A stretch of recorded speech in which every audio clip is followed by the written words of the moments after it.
You're watching the Action Sports Jacks 24/7 network. Now it's time for the Brent and Austen Show. Oh, yeah, let's go. Season tickets are on sale, huh? I guess they're always on sale. I wonder what the bump will be like this offseason for the ticket sales, folks.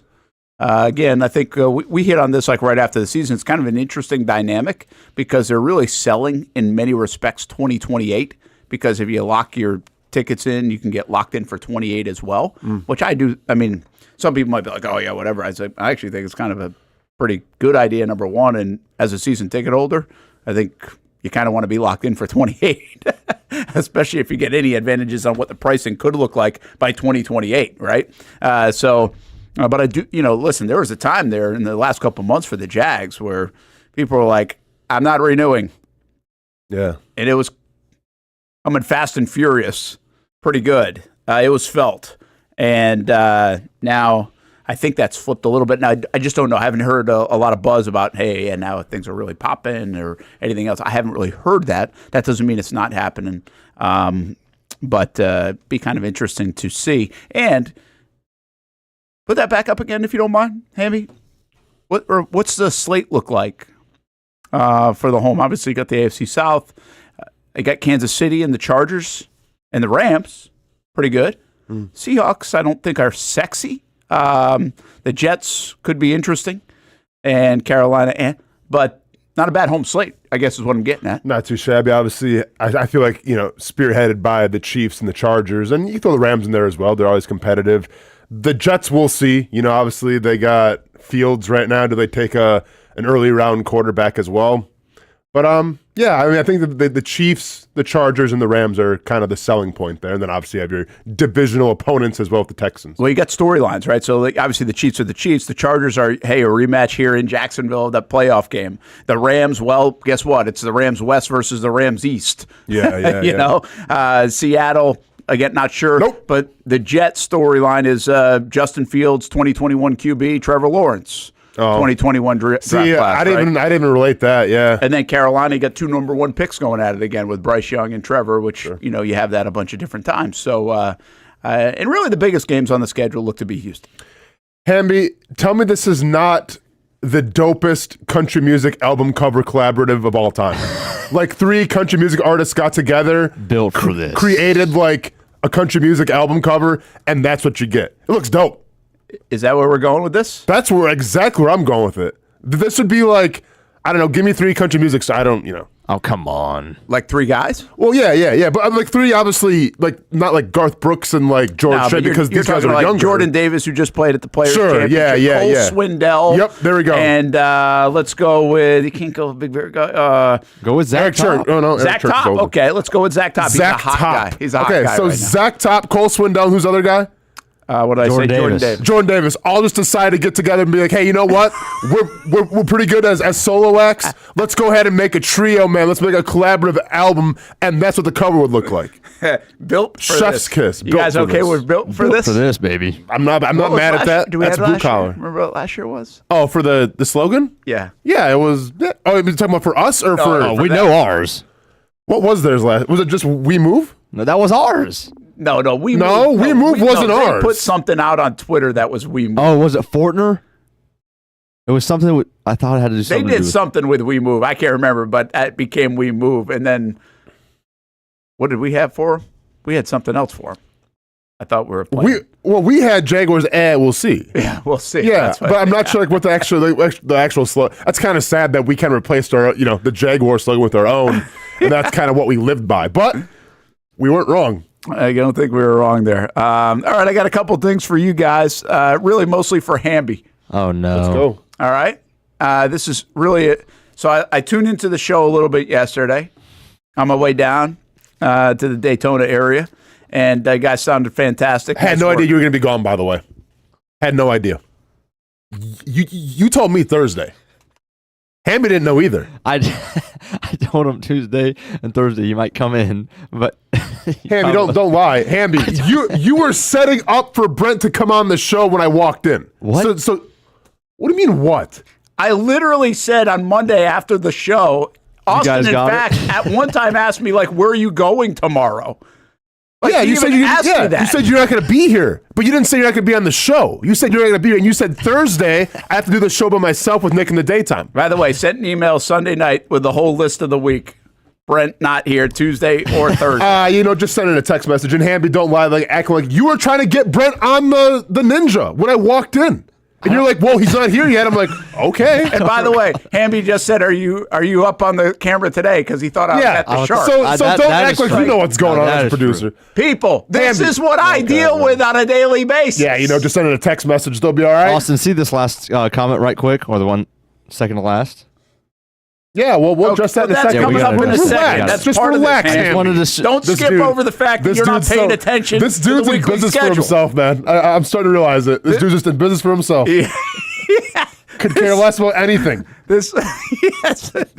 So anyway. It's unreal. Anyway. Okay. Anyway, yesterday, listening to the show, listen, there's a little critiquing going on at times with you guys. Yeah, I'm a freelancer. It doesn't hosting matter. the show, and I'm like, we're listening in the car, and Steph and Ty's on spring break, so we went all down to Daytona, and I was like, all right, they have the perfect opportunity, guys. Over under, are they going to do it or not? You guys had a really nice segment on sleepers. Great segment. Thought it was good. I'm like, now they're going to go to break here in a minute, but are they going to tease the bracket challenge or not? Hamby did? Or not? I can't remember if we did. Not on the way out, you didn't. Oh, not on the way out. Tease the dang Hamby. We got to get Hamby better. Hamby, I hit it Great like 3 opportunity. times. I don't know when on the part of the show. I was He listening did to hit it a this couple part, times. Okay. and you got to tease it right during this part. So tease the bracket challenge now. By the way, get in. Get in. We got 40 people in. That's it. I want more. How many do you want, Brent? I'm trying to win this thing. No, I The want more like people- 100. Okay, Well, that's gotcha. more than we had last year. Here's what I was thinking. I was like, the more we get, I'm thinking I may give either like a cash prize or like one of those Visa gift card prizes. Oh, like that? Yep, but yep. it's going to go up with the more people we get. Oh, okay. All right. Okay. So like, I mean, maybe it's $100 if we Get 100 people. 50 people. Oh, 50 people. Maybe Here's the real question. every 25 people, I'll up at $50. I like it. Are either of you jokers in yet? No. No. I'm a Hamby. We talked about it yesterday. I have a process. Man. No, I don't have a process. I have a process. I have a busy schedule. And so I haven't even looked. Ty's talking to me left and right about the bracket. And I'm like, I don't even know who's playing each other. I haven't even looked at it yet. But it was a good segment, by the way, on the sleeper stuff. Right on. All right. Number 2. This dude seriously hasn't been to Costco? That was insane. Yeah, I couldn't believe it. Brent, I don't know where you find these producers, I don't either. but Nick, I can only do so much. Casey, You know what I'm saying? I mean, these guys are like Nick in the interesting daytime, cats, never been on man. an airplane. Hamby's never been to Costco. Yeah. Costco, you're about to get married.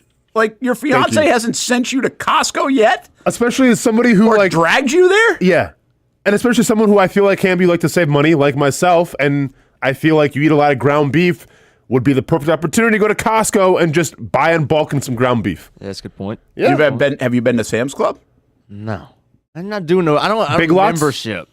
No big lots. By the way, I go the to membership Publix, they gave the and it's membership 4 is minutes this isn't in a- and 4 minutes out. too much of a commercial for Costco, but they don't really I need know. one. Yeah, I think they're doing okay. Sam's. I used to be a Sam's Club guy. TikTok's Would go for. all the time down on like Beach Boulevard. Yep. And that was back in the day when I had my diet of big bag of Skittles and Diet Coke. Let's go, man. Breakfast of I would champions. Literally, like eat that all day. Breakfast of champions. That's crazy. 2 44-ounce Diet Cokes from like the gas station and a huge bag of Skittles. I like it, from man. Sam's Club. And I think I lost weight on that diet. Are we going with like the OG Skittles or like the Oh, tropical? OG. No, okay, yeah. the OG. Okay. Yeah, and I don't mind the other ones, but still on the Oh, red bag Skittles. I got you. That's fair. But then you morph to Swedish Fish. And then occasionally they wouldn't have. See, the thing I hated about Sam's Club and stuff is they would have something, you really like it, and then they would take it away. It was like a sample thing. Can I ask why Swedish Fish? I don't know, They just stick to really- your. I know, I love it. You like the feeling of them sticking to your teeth and It's like maybe a little game. it's a little gay. I like the Swedish Fish, man. Do you like milk duds then too? Sticking to your teeth? Oh, you don't like chocolate though, Yeah, right? but I don't mind milk duds, but that's a work now. That's like you got to be in a mood for it. Dude, Swedish Fish is kind of the same No, realm. milk duds Oh, are way worse than Swedish Fish. Way worse. I disagree. Now listen, the bad thing, you got to get good Swedish Fish. It's almost like McDonald's fries. It's like McDonald's fries got to be hot. or they're really bad. Like the top to the bottom, the scope of play in McDonald's fries is wide. And same with Swedish Fish. Like if you go get like a bad bag of Swedish Fish that's been there for a long time, like it's not good.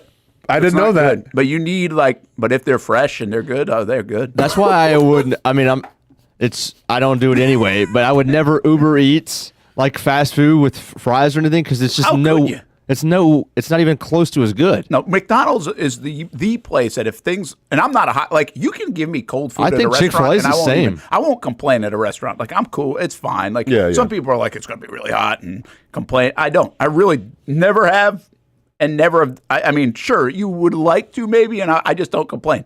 But McDonald's, it's like if you buy it and it's not hot, it's like throw it out. I'm hating it. It's throw it out. It's not even it's totally different between hot and warm. You sound exactly like my son right now because he literally went on this rant 3 weeks ago because every Thursday we get McDonald's after he does jujitsu because it's like his little reward. So we get McDonald's and he's like, man, I hope these fries are how do you say it? I think he said warm and fresh because if they're not, they're going to be bad. And he stuck his hand in the bag to try to feel the heat. And they were cold and soggy. And he goes, he kind of threw the bag. First of all, don't throw the bag in my car, please. But he was all disappointed in himself. I'm like, hey, smart kid. Sometimes it's roulette out here. Sometimes you get the hot, salty, fresh fries. Sometimes you get the cold, stale, soggy fries. Smart kid. So all right, it goes. And so then I get this text last night, and this is the last Hamby thing. Oh, are we getting canceled? Did we say something we shouldn't have said? No clue how your boy Hamby didn't get tossed tonight. What happened last night, Hamby? What did you do last night in the Who's that coming from? I'm not telling. I got sources. Brent's got sources, man. I got eyes on you at all time, Hamby. Hamby, you embarrassing the show? What are you doing out here? No. What happened? I was sticking up for my pitchers. I couldn't. Look, okay. Well, dude goes to one men's retreat. To explain, guy goes to one men's retreat, and now you just think he owns the whole town. What do you got? The zone was poor in my opinion. And at one point, I had to let the guy know, and he told me that my pitchers were all over the place. Quote. And I might have said something very similar back to him. And you're all over the place?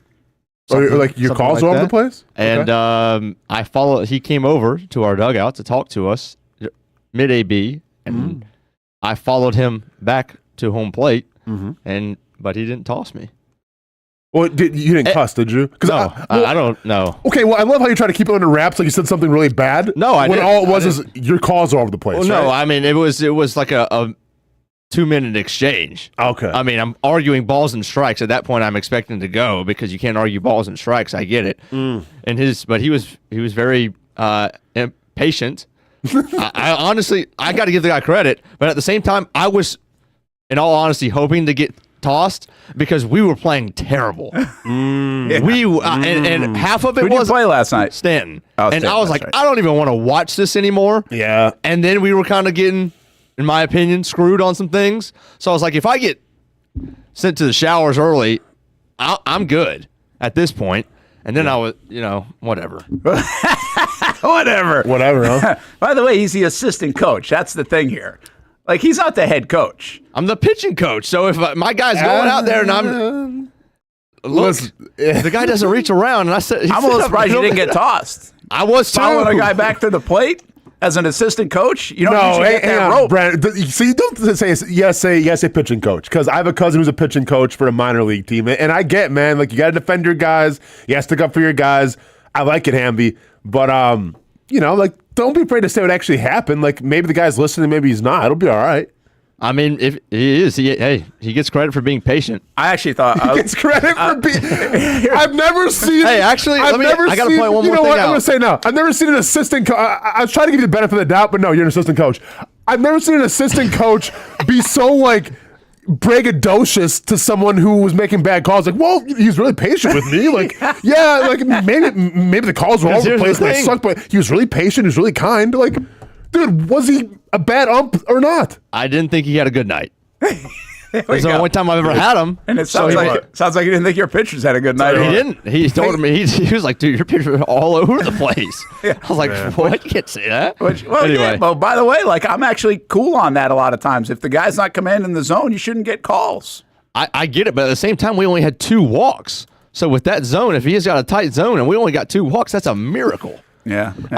My guys got to go back to that retreat again and get a little more like, by the way, I don't want to hear all these compliments about a bad umpire. Well, he deserves calls. Listen, he deserves credit because after we lost the first game, we actually wanted to finish a game that we played week 1 of the season that got rained or the lights. We couldn't finish the game, so we'd only played 5. And both umpires allowed us to finish that game. So at that point, I was much more tempered down. Hey, he's allowing us to finish that game, give us a shot to come back and win. We didn't win that one either. But I couldn't. If you get if you get ejected, though, you're out a couple games. We got 1 game. Oh, just 1 game? That's what I've been told. told. Is that what it is in FHSA? Hopefully that's true. I mean, I'm just saying, like, if you're trying to be like Dusty Baker one day, trying to be like Lou Piniella one day, like, you don't see him in the press conference after the game after a horrible umpire making bad calls go, well, he was really patient with me, when I was chewing him out and everything. Like, yeah, but that guy, he was really a cool guy. Like, yeah, maybe he wasn't making the best calls, but it's okay. Like, shoot for the moon, man. Yeah, go after him. Let's go. Listen, that guy Dusty Baker's going off of, that's his full-time job. And this guy that we had last night, like, he's making, what, $50-$60 an hour? Like, I get it. It's not professional baseball. I don't expect him to have a perfect zone. That's good perspective, by the way, Hamby. It is good. I try. I don't agree with that, Brent.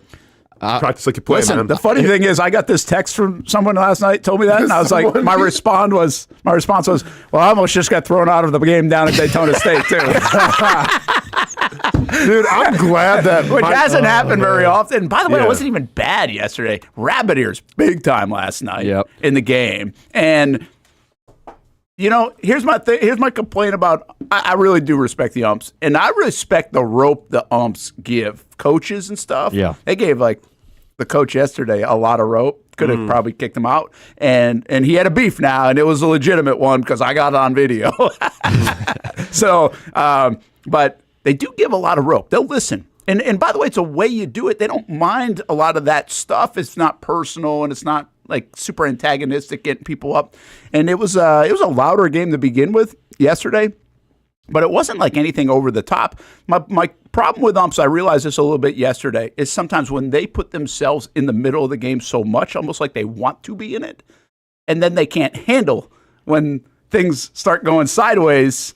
Yeah. And people start getting on them. It's like, well, you kind of made yourself. Yeah. Because there are just big. We're going to do this on no gate fees. In a couple of weeks, we'll have either Fran on or somebody else. And it's like, there are just some things in umpiring, whether you're watching a big league game, an NFL game, or whatever, and you're just like, okay, well, that doesn't need to be called here, or what? Like, you're going over the top umping. Insert yourself. In maybe a play that doesn't matter, or like. And now they would argue, it's by the rule book, It's like this to the law. And like, you can softball. I'll give you an example. In softball, you step outside the box, right?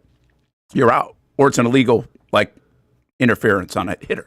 Yeah. Like, if you step out, they don't call that in baseball, right? Because you're not slapping and running on the pitch. Well, they do. We had one last night. You can. But hardly you don't see it. You see it in softball a lot. So you can't step outside the box. It's like, to me, that has to be so blatant. Because... the box doesn't even look like the box like 2 innings into the game. And you could probably call it a bunch. And that's a hard thing for an ump to see. So it better be like really blatant. Let me give you this one. So last night, the guy gets up there, the other team, he's hitting for them, and he's stepping out of the box on his first swing. Fouls it off. And so our head coach says, hey, Blue, like, just points at his foot because you want the umpire to be aware, but you don't want the hitter to know. So he scoots back in the box because you want him to do it again. Well, then the umpire tells the batter to scoot back in the box. And we're just like, oh my gosh. Luckily for the kid, I don't know if he didn't hear him or what, but next swing, he did it anyway, and he was called out right there. He popped up, and we called it anyway, so it was a moot point, but still, it was like, oh my gosh, man. Do you think, because you mentioned, like, okay, get thrown out Daytona and everything, do you think the most... It's probably more at a youth level. The most, like, I don't want to say fights, but like the most like kind of back and forth with other parents happens in baseball? I think they do. The reason God, why, Because they're right there on it. you're right there. All right. And then honestly, I'm like right there. But like football, think about it. You're in the bleachers. There's usually a track in between. You know what I mean? Like, Yeah. you got to have loud dad, dude. And it's more megaphone. fast paced and everything. I feel And like there's a lot of with noise going football on the and field, right? Baseball's basketball. a quiet game. Basketball, I do think you get a lot now. I mean, you're right there. You can be right there in basketball. It's intimate. You can hear everything. And in the every gym. play is so subjective, like whether that's a Sure. foul or not. That's right? true. I mean, really is. Like yesterday, I'll give you the one thing that's interesting about like college softball. That zone is so tight. And I tell you what, this guy stuck to his zone. I thought he was really consistent. But we had people even from the other team coming off the bench, the bleachers, Feeling bad? to come back behind the plate to be like, how can that not be a strike? Yeah, feeling bad for you guys. Yeah. That's funny. So, and by the way, they were like, oh, no, it was out. It was out a little bit. Or like, because some people will give you some or not at zone, be tight. But I thought they were like really consistent with the zone. Now, when you get a kid doesn't throw like 68 miles an hour, you like that? You like that black? But that would help. So it's funny, that whole dynamic. I'll tell you this. I thought this umpire did a really good job, though. The field ump. I'll say she did a good job on this. So it got hot. It got a little hot after like a missed call. Okay. And it was really a missed call. And so it stops the game, comes over to the press box area. Mm-hmm. It's like, can you read the code of ethics again? To you, to like your group, just the to section? to the whole thing. Like the PA guy to everybody there, which is like, have respect for the umpires and blah, blah, blah, blah, blah. And I was like, that's a pretty good call. Like, that was actually a good power move right there. Not to address anybody individually. Not to address anybody individually. I mean, shoot, she might have been looking, but I wasn't like the only one like chirping a little bit. Oh, so that was directly towards Brent then? It was probably towards me. That was at Brent then. That's cool. But, yeah, so I was like, that was a pretty good move. Yeah, that's a good move. Again, that shows some rope, right? Instead of being like, kick everybody out or whatever. Yeah. It's like, all right, read that again. And I think it did work. It actually quieted down, nice. Yeah. So Brett, if your kid was pitching for us last night, you would have been tossed. I've never been tossed, and Really? I've seen a lot of games. So now I was tossed in college, but I wasn't. I've never been tossed as dad, and I've seen a lot of games. So that's what I'm saying. Like it probably takes a lot to get tossed parentally. Yeah. And I don't even think I was close. Like I've been worse. Like there are days I go home and I'm like, I don't like me. We should go into business. We should go into business where, like, if you're like a youth baseball parent and maybe you're dealing with like bad refs or bad umps, the entire year. Sessions. No, where you can hire somebody to come in and heckle the ump like for you, and that way, like, if they get ejected.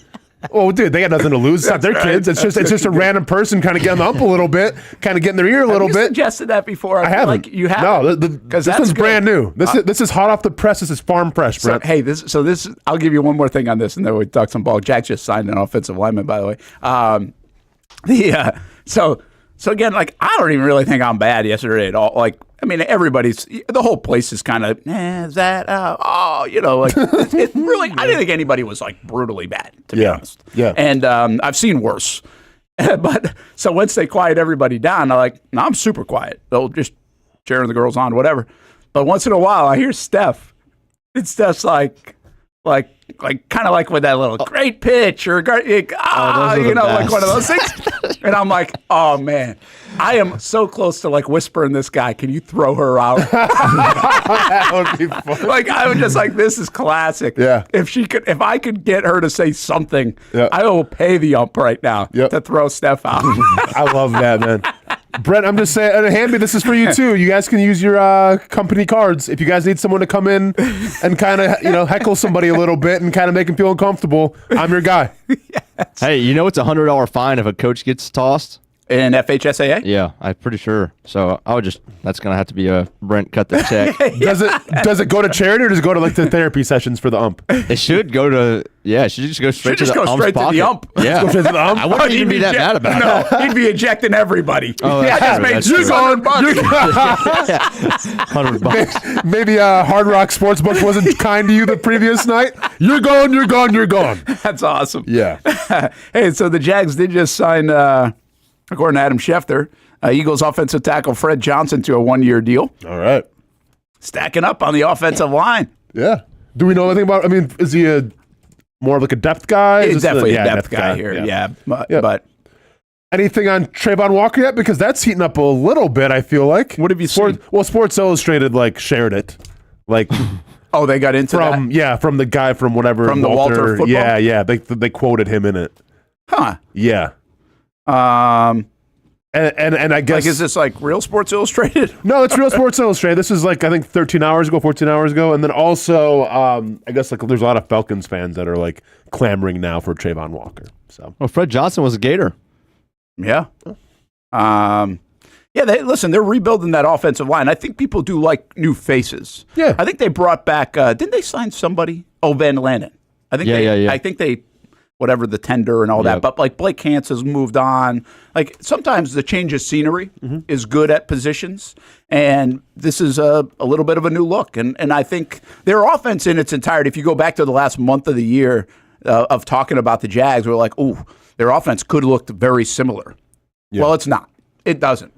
Cross that off. It does not look similar. There are a lot of new faces on the offense of the Jacksonville Jaguars. I mean, mixed in with some familiar ones, but we're going to add more, I think, in Jacksonville. They're going to probably add another offensive lineman in the draft, I would suggest, maybe a center. I think they're going to add a tight end, I would suggest, another running back probably, and obviously a wide receiver has been a hot topic. So, we'll see how it goes. So I have the 2024 Fred Johnson stats if you want them from PFF. Let's go. So overall grade? 58. 47.5. He couldn't have played much. Did he play a lot? He got 480 snaps. Oh, wow. Played a lot more than that. Pass blocking grade. 37.5. Really? Run blocking grade. Now we're back a little bit. We're still in the yellow with the run blocking grade. We got 55.1. Okay. Gave up 4 penalties, 8 sacks allowed. Yeah, they just don't make big games humans. Did he play? That sounds about 8 games. Played 480 snaps. Now, it could have been parts of games. Yeah, it's about 8 games. All right, 8 60 snaps, right? Maybe it's 7 games or 6 games, and then mixed in some other times. But yeah, I mean, it looks like a depth play. You need it, of course. And by the way, once you get to your 6th, 7th, 8th lineman, it's probably not great. Mm-hmm. Yeah, probably not great. Or they'd have a big contract with somebody else, without a doubt. So. Yeah. We'll see how the Jags do that. You guys were talking about Tet McMillan the other day. I'm still a little bit confused on the time. Is it? I know it was 4.48, but I also saw wait a minute, there are some in the 4 mid-5s, right? 4, 5, whatevers. Yeah. I mean, is it really? It wasn't as so. much. It's better than people thought. I think it was better than people thought. I mean, the 4.48 is just what got the headlines and got people talking. Not a bad idea. Whether you ran 4.48 or 4.53, that's still a good time at that size to get you excited. Well, but and nobody cares about a 4.48. All we hear is 4.4, right? Well, that's also true. You could run a 4.49 or a 4.5 flat, and that's drastically different of how we perceive how you perceive it. So if you throw it in the 4.4 at his size, at his height, and everything, it's okay, we weren't expecting that. It could be a 4.599, I'm sorry, a 4.4, a 4.99. You know what I'm saying? But if you ever run a 5 flat, it's that's what we kind of expected, but because he's that big and everything, but it takes some of the luster off it. Who runs like that? Who's as tall as him? Who's 6'4"? Who are the comps in the league at 6'4", 220? Well, I don't know what Mike Evans runs anymore. Let's see what Mike Evans ran when he was out of. Yeah, and obviously college. Evans now a decade plus in. Yeah. I wonder, what's DK? What's his height? Oh, DK was, the 40 was crazy. Did he run a 4.3, I think? He might have. I don't know. But is he 6'4"? He's got to be. So I feel like all these receivers are tall, but 6'4" is actually on the taller end of receivers. Yeah, they got him at 6'4". They have DK at 6'4"? Yeah, 6'4", 235. Ooh. So he's got 20 pounds on Tet. And he still ran a 4.4 or a 4.3 something. whatever it was. Mike Evans ran a 4.5. Okay. He's 6'5". And he's 6'5". 231. Ryan Williams in the chat says Drake London. That's probably a good comp. Drake's 6'4"? He's that big? 6'4". Yep. Okay. I bet he ran pretty quick then, because I remember him being hyped they're up. pretty much the same How height. tall is Pittman? Isn't he taller or not? Might be. He's a big dude. You think a Yeah, bigger he's receiver. 6'4". Is he? Yeah. Okay, so Anquan Bolden, right over the top. I always remember Anquan Bolden being a guy that people said at the time ran a little slower, but Like he was a bigger guy. Well, I mean, but he also played better than that. Sure. That's my point. Like Allen Robinson. Remember, they were like, "Oh, he threw." That's who they compared him to. Actually, Jerry Sullivan. He was like, "Well, I also had Anquan Bolden," and they said he ran slow too. And Allen had some good years and speed, but I think speed eventually got him out of the league, or at least lowered his leverage in the league, if you will. So Michael Pittman out of USC, he was 6'4", 223, ran a 4.52. Okay, so that's a really good comp. Yeah, exactly. But like, and then if this guy ran a 4.4, it's like, okay, there you go. But the bottom line is he's probably in the same neighborhood as Pittman because it wasn't a 4.48 is my guess. They probably put downhill in there. They were at 39 yards. Like that's what happens when you don't run it at home at the combine, right? Yeah. So I mean, let's be honest. He's probably not a 4.4 guy. He's more of a 4.5 guy, and I'm not saying that's bad. I was just having some like, okay, is that fast, slow? Like I couldn't tell the interpretation of it. I mean, until I dove into it. Then everybody's like, oh, 4.48. It's like it's probably 4.5, which is fine. Yeah. But it's not like, holy cow, DK Metcalf. That's my point, right? I mean, it's not like, oh my gosh, this guy's a freak. I mean, if you want the gold standard for a tall wide receiver, it's Calvin Johnson. Yeah. Because at the time, what was he? He was 6'5". Here's the numbers right here. So Calvin Johnson was 6'5", 239, 4.35, 36-inch arms. Oof, Trent Baalke's salivating. Specimen. Ran a 4.4. Wow. Just a specimen. And a 1.55 10-yard split, which I feel like is blazing. So it's weird. Like 6'4" to me, there are a lot of 6'4" receivers. 6'5" is a different category. 6'6" is like, all right, almost buyer beware. It's weird, isn't it? Like that, you think that way, but like tall receivers are interesting. Is the point? 6'1", 6'2", 6'3", cool. Like 6'2" seems like the sweet spot. Like you get Brian Thomas Jr. at like 6'2", 200 and whatever pounds.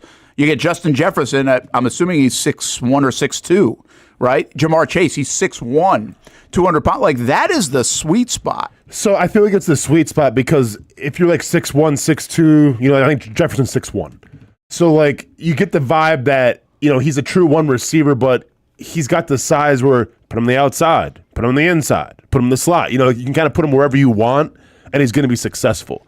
I think there's always a theory that the taller that you get, the more those wide receivers tend to stick on the outside. Now, Brian Thomas Jr., unicorn, enigma, can go wherever. But usually I feel like guys like Pittman, guys that, with the height and everything, they tend to stick on the outside more. So T. Higgins was 6'3.5". So is that it? I thought he was actually a little taller. T. Mac has 1 inch on him. They're the exact same weight, and T ran a 4.59. Huh. Okay. That's a good one. That's a really good comp. But again, outside guy. Yep. Right?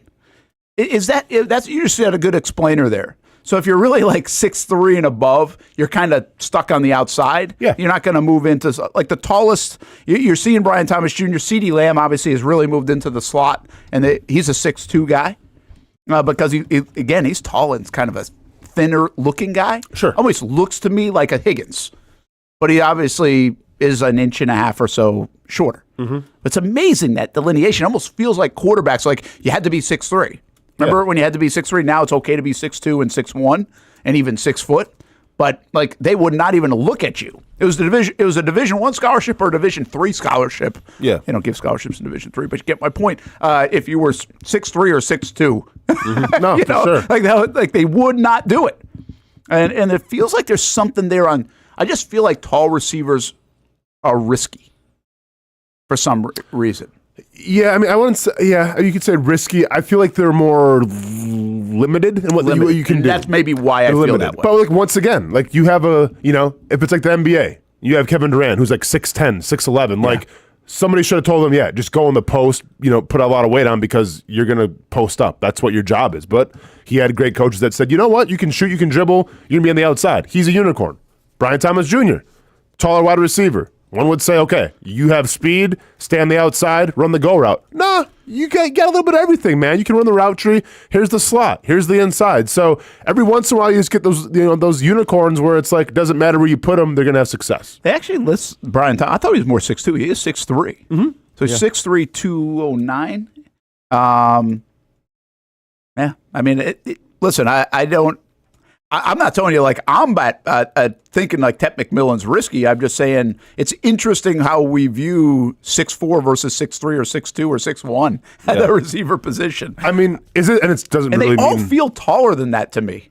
They really do. Oh, like Justin Jefferson seems looks like like he's he's 6'5". 6'5". I know. I Like agree. they really feel taller Agreed. than that. Agreed. I'm with you.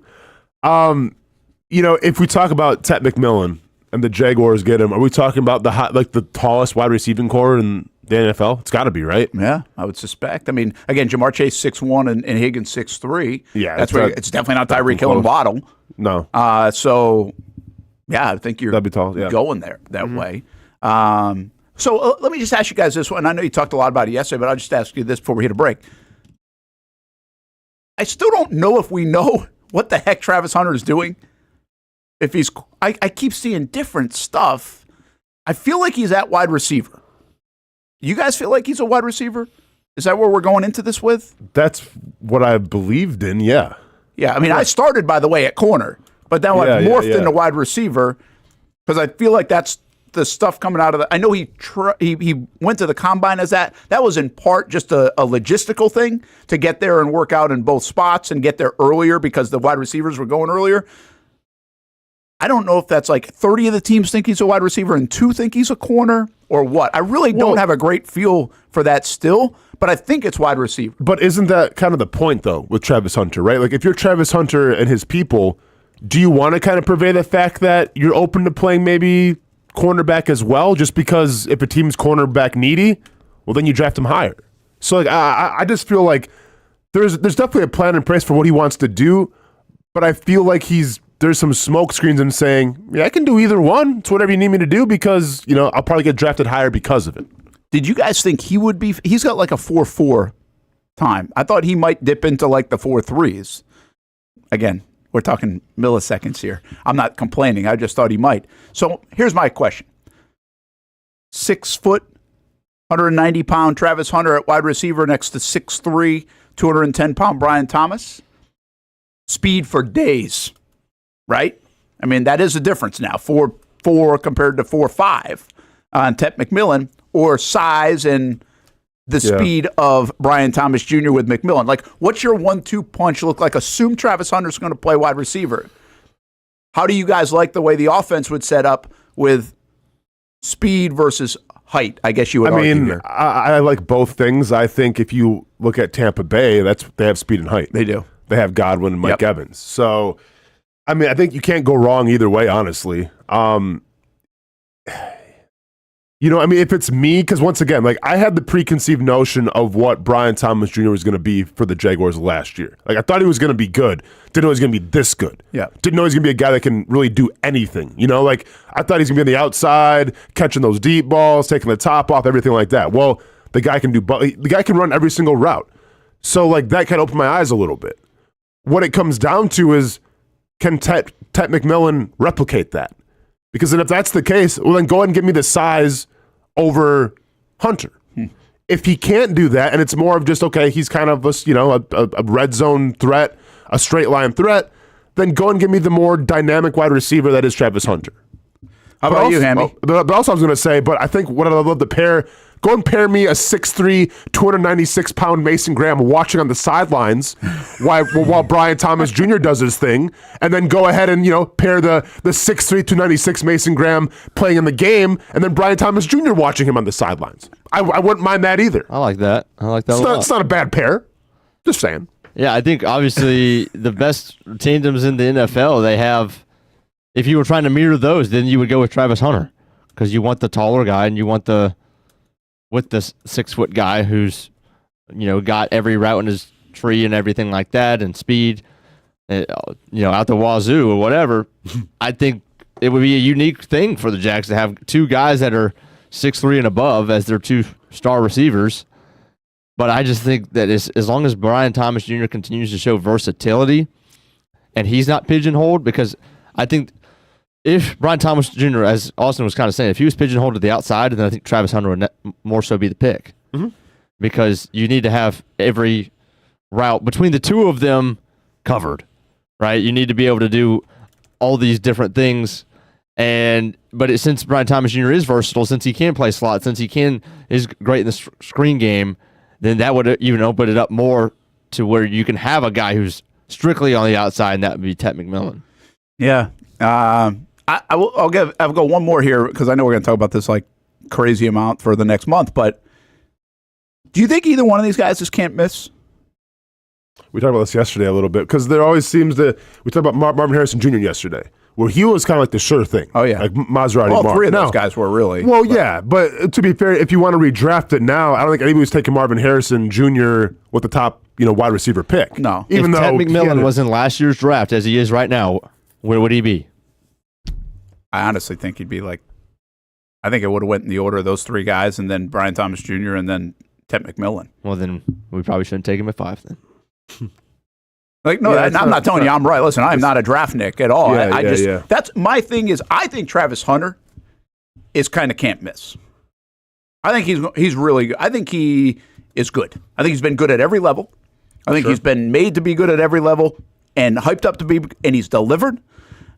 I don't know maybe enough about McMillan or because he played at Arizona or because I don't fully understand as much of the hype around McMillan as I do around Hunter. And so, therefore, I feel like it's a little more hit and miss, especially at number 5. Like Travis Hunter at number 5, it's like, all right, let's go. Ted McMillan at number 5, I'm like, can we trade back and get him at like 9 or 12 or something like that? And I feel a little bit better. Well, let me ask you this, Brent. Are you saying let's go for Travis Hunter because of what he also brings in terms of hype? Because let's be honest, the jersey sales will be off the charts. I do. Well, and not only that, Austin, but I think right now for this team, a little bit of that edge, a little bit of that swag is what this team was missing last year. It's what they just brought in, I think, with Lewis, and some of these guys, and I think they've identified that. I think they do know that. So I would be remiss if I didn't acknowledge that. Yes, I do think he brings a little bit of that, and I think you need a little bit of that. You need some of those guys with that. So yeah, and then once again, we'll see how this. And McMillan might too. I just don't know him as well. For sure. I think like the consensus was like yes, Hunter's playing wide receiver, then all of a sudden J.C. Horn gets paid. Now it's like okay, well there might be some money to make too at playing cornerback and Stingley, right, and Stingley too as well now. So if you read some of the draft nicks and everything, and some of the NFL executives, they think like it would be beneficial to put Travis Hunter at cornerback, and then maybe 5 to 10 plays a game, you put him at wide receiver, right? My only fear is if you draft Travis Hunter, I'd want you to draft him for a wide receiver, right? Help Trevor Lawrence out and everything. And the NFL draft comparison for Travis Hunter, by the way, is Devontae Smith. For Ted McMillan, they have it as Drake London, which we just talked about makes a lot of sense. My only fear is what would happen, knock on wood, obviously, but what happens if Tyson Campbell goes down, right? Or if he's out for an extended period of time. If you're the Jaguars, you see Travis Hunter and go, man, we like you for Trevor Lawrence and wide receiver, but now we need you to play over here. So do you run the risk of almost having a guy where there's so many things you can do with him that do you run the risk of maybe hitting the wrong button at the wrong time? Well, listen, the reason that would be my biggest fear of drafting Travis Hunter is the history of the Jacksonville Jaguars with those guys. Miles Jack is one of those guys. Could have played him at running back if you wanted to, and they didn't really do that whole situation well. I think Travon Walker is a little bit of that guy on the defensive side, and it's like, okay, what are you going to do? It's just like this. You get scared about it all the time. What are they? Just leave them there, right? So there is a little bit of that. I think that when you have that much on the table to offer and you can make a bad decision. When you go draft a wide receiver and Ted McMillan, guess what? He's playing wide receiver. You eliminate any of that kind of thought process. But Travis Hunter's gifted, and you get to – the fun part is you get to use him. The fun part is you really get to get value out of him and his skill set and everything else. The bad part is you could screw it up. So don't do that. We'll get some of the thoughts in the chat. I'd love Mason Graham, which we truly need, but Travis Hunter's there at 5. We need to draft him. Hunter got that down south speed and football IQ. Yeah, he knows. Yeah, there's something exciting about Hunter, and I actually think he has a really good chance to be there at number 5. I know a lot of folks don't, but I think he definitely could be there at number 5 for the Jags. All right, take a timeout. 44-minute in. Try to push the envelope each and every week here on the show, each and every day. There's another offensive lineman. He's a big fella, isn't he? Big dude. Fred Johnson, 6'7", yeah. former Florida Gator, signed him to a one-year deal here in Jacksonville as they continue to beef up that offensive line. When it's time to get a new car for anyone in your family, just remember, nobody but Nimnick, the #1 Buick GMC dealer in Jacksonville. Get the latest price breaks on 2023 and 2024 models or the newest 2025 vehicles in the showroom on Phillips Highway or shop online at nimnickbuickgmc.com 24 hours a day. GMC Sierras, Yukons, and the redesigned Acadias, or get the all-new redesigned line with Buicks. It's nobody but Nimnick, and part of the reason why is this is a first-class buying experience here at Nimnick Buick GMC. You're not just a customer, you're a friend. This is about getting a vehicle that best fits you and getting you on the road, and also helping you and your family down the road. Nimnick has a treating you right guarantee, courtesy, respect, fairness. The most Buicks, GMCs, and Jacksonville's only Car Bravo dealer, nobody but Nimnick. Who has put in the most years and stands behind a better experience? Nobody but Nimnick. GMC. We are professional grade.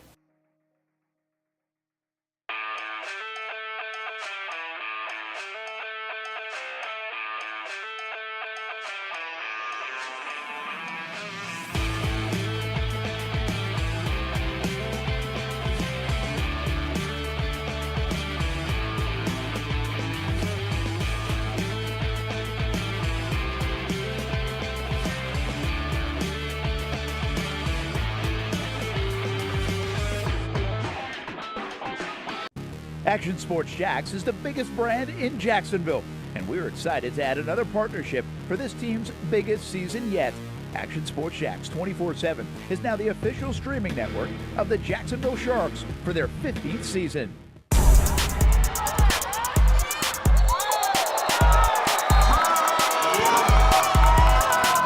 The Jacksonville Sharks are your champions.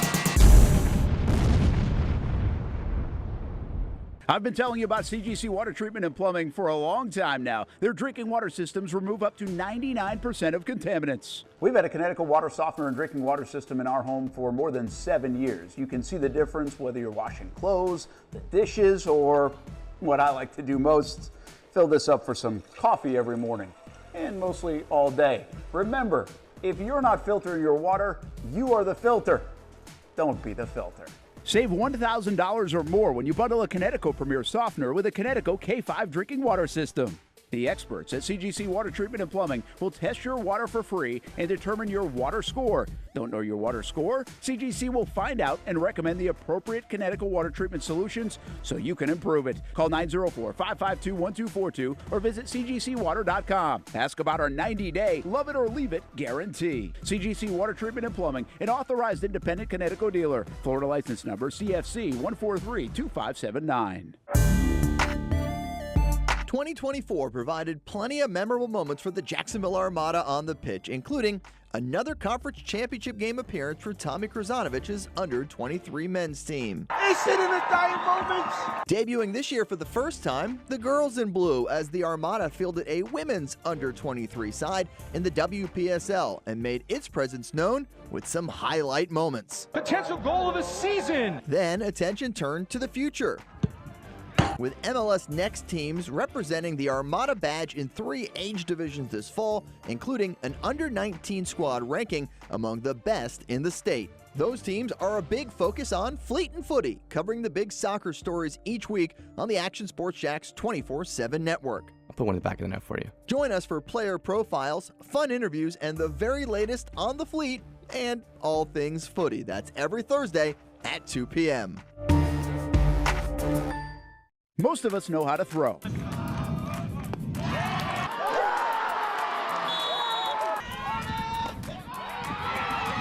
But you need to know what to throw. I'm not talking about footballs, baseballs, softballs. We're talking about those items you need to recycle. Republic Services explains it easy. Recycling simplified. 1.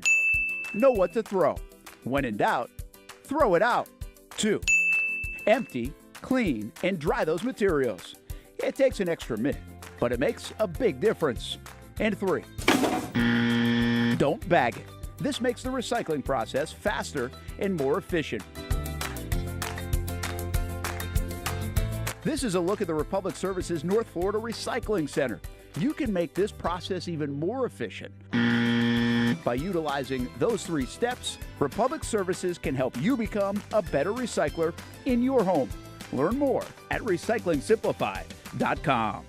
Welcome back to the Brent and Austin Show, streaming on the Action Sports Jacks 24/7 network. About the 12 o'clock hour, we'll do a lot of Jacksonville Sharks. Got some cool stuff going on with the Sharks. I was out there at practice this morning. Mayor Donna Deegan was out there. 15th season. They start on Friday. They got some really cool stories. Always have. It's one of the neat things about whether we have the Shrimp in town, the Icemen in town, and the Sharks in town. These guys all have different backgrounds. They've got a couple Alabama national champs on this roster. Cornelius Bennett's son is on this roster. Leading rusher in the indoor league the last couple of seasons, over 1,000 yards. They run the ball like that now in the arena league. It's different than the old arena ball, if you will. Now indoor football, kind of labeled even different. So they were practicing over there today at University Christian. In fact, the kicker played at University Christian, and he was kicking over there today. They think they're really good. They've been really good for 15 years, and we're excited about a partnership with the Jacksonville Sharks. Get some of these local teams here in partnership with the Action Sports Jacks 24/7 network. And they will be with us all season long in their 15th campaign. And we will carry their home games this year as well, right here on the network. So you can always find it at actionsportsjacks.com, Action News Jacks app, Action News Jacks now on your smart TV. And we'll do a little more from the Jacksonville Sharks who were out there at practice this morning. And we'll hear from a couple players and also the owner and also the coach. And maybe even a little bit Mayor Donna Deegan as well. We did a lot of interviews this morning, coming up a little bit later on the show. Brent Martineau, Austen Lane, Jason Hamby. We got the NCAA tournament starts up. We got a buzzer beater already, or pretty close to one. Yep. Yesterday, that was a good first game, and then the UNC game wasn't good at all in the play-in. Oh, yeah. Hopefully people listen to me about, putting some money on UNC because... You like it? Is that what you said? Oh, that's what I said. Yeah, because, come on.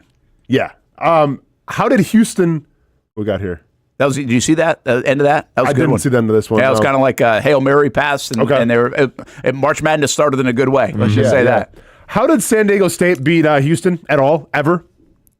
I know. Because, listen, and I don't want to, over-embellish here, but I watched a lot of that UNC San Diego State game, and San Diego, listen, I've seen 16 seeds. That was one of the worst performances offensively that I've ever seen from any team in the tournament. It was bad. You kind of wonder, I don't know much about San Diego State, but remember it was just a couple of years ago when FAU made the tournament. Sure. They were in as a 5 seed, and they made it to the championship game, right? I think they beat FAU and made it to the championship game, if I'm not mistaken. That might have been the UConn first one. Okay, yep. I get them all mixed up. Sure. But that was just a couple of years ago. So... but they're not that team, Evans. No, it was. And listen, they've had a rich history. I think the past, what they said, 6 years, 7 years. They've been in the tournament, so they've done well. That was not it, though. That wasn't that. When you have a wide open layup and it goes off the player's hands because slippery, I guess, and then when you just miss layups nonstop and you can't get the ball in the hoop, there's issues, Brent. Especially with North Carolina. Listen. We were all rooting for San Diego State because North Carolina, some people think undeservingly got in. Well, maybe SDSU undeservingly got in because it was bad. Yeah, listen, that's a dud. That was a little JJ Spawn on the playoff Monday morning. For sometimes you just have a dud, in those games, and that's what it is. Ty was telling me it was like plus 100 for there to be a buzzer beater in the entire tournament? I saw that. Plus 100? That's it? That's crazy. Isn't that a great bet? I would feel like now, a true buzzer beater, like yesterday might not count as a true buzzer beater, right? No. So is a buzzer beater mean it has to get the 0 on the clock? I still think I'd take that, wouldn't you? Yeah. I mean, I'm trying to think how many buzzer beaters are there? I don't think there were last year, actually. I think that's why the odds are probably where they're at, because I don't think there was a buzzer beater last year. In the tournament. Because, you can get 0.2, 0.3 on the clock and still miss out. It's got to go through, right? And the horn's got to go off. But it just does feel like it feels like you get one every year. Sure. But maybe you don't. There are some interesting, speaking of props, right? What will happen first? Bill Raftery says onions or Kevin Harlan says bang? Oh, going bang all day. Yeah, it's minus 140. Yep. Will Drake pick Drake to win the national championship? No, he's too in on Duke. Who will President Trump pick to win? It's an interesting one. I didn't know. Do they always pick? Does the president pick? Oh yeah. Remember Obama did every single time. Brackets. I don't know if Biden Okay, did. Biden Obama do it? did. Yeah, I but, don't know if Biden I don't was really doing feel it. like they always do. That's Biden my wasn't much of a ball watcher. Was Trump a ball watcher? Or no? I don't feel like he is. And football, obviously, but Football and golf. no. Yeah, Now, did you see him? And apparently, they're trying to get the NHL and whatever the Russian haven't seen league this. together to play. No. against each For other? like the four nations, or like they're trying to do their own like separate what, do they entities? call it like the KKA or KHA or something like that? The Okay. I'm just trying to get through those JFK files, man. You guys read that Gosh, yet? man. All 80,000 pages or it's whatever? something like 70,000 pages. Can right? somebody just where's the PowerPoint presentation? Where's the Cliff Notes? they're working on it. Yeah, I know. Somebody's got to deliver. Well, hurry it up, soon. because I don't. I'm And will not we gonna lie. believe it is the question. Here's the thing. I got through the first page. I'm like, I'm done. Like, I actually thought I was gonna like sit Oh, there. you like- actually did well, read? Well, I was gonna like try to like glance through. Like, okay, Yeah. nah, no way. KHL, someone. said. KHL and NHL. Apparently, like the league hasn't said anything about it, but like the politics is saying, let's get them together to play a little bit. Okay, so the KHL is like the professional hockey league Yeah. in Russia. Yeah. I feel like they would that's need the crossover. NHL a lot more than we would need the KHL, right? I think. But I don't know. I mean, I don't I just know. have no idea about it. But it would be like, would you like to see the NBA play against like a European? I'm good. But like we do get I a don't little bit even of want this to watch the NBA exhibition. play themselves. Yeah, Hammond doesn't watch the NBA. We Period. get the exhibition season though, like in baseball. Now that they're over in Japan, they played like the best Japan team, the best Japanese team, like crushed the Cubs and the Dodgers, didn't they? That's what the kids I were didn't telling see me. that. I don't know. I wouldn't even Because be they that played some surprised. exhibition stuff over there. Like I think that'd be fascinating to actually play the best Japanese team in Okay. baseball against like. Would you watch it? Be a bad look if we lost. Would you watch? That would be the, a bad look at the loss. So it's Japanese baseball is known as really good, and obviously there's so many Japanese players coming to America to play, and they're some of the top players. They have been. Yeah. I mean, just put Russia in the four. Well, call it the five. There's six nations now. You know, Yeah, That's maybe do that. Let's do that. Anyway, I mean, it's interesting. I had no idea that was going down. yeah, I just saw that headline. Obviously, I didn't know much about it, but thanks for everybody jumping in. As you can tell, I don't pay attention to the politics part at all. Anybody in the chat read the JFK files? You want to paraphrase it for us real quick? Maybe like a nice 20-word sentence would be great. Let's see. Let me get to another prop here that could be fun. Here you go. Well, the Houston Cougars and Houston Rockets both win championships in 2025. Gosh, that What should be what plus are a the million. odds of that? 500 to 1. That's way too. That's way too low. How about Michigan State and Detroit Pistons, 2,500 to 1. St. John's and Knicks, 700 to 1. St. John's and Knicks. This is kind of, I got this one. Now, this is kind of fun. Which mascot will advance the farthest? Wildcats, so Arizona and Kentucky, Sure. or Cougars, BYU, Houston, SIU, Edwardsville. And that's just the farthest. That's doesn't have to win it all. Yeah.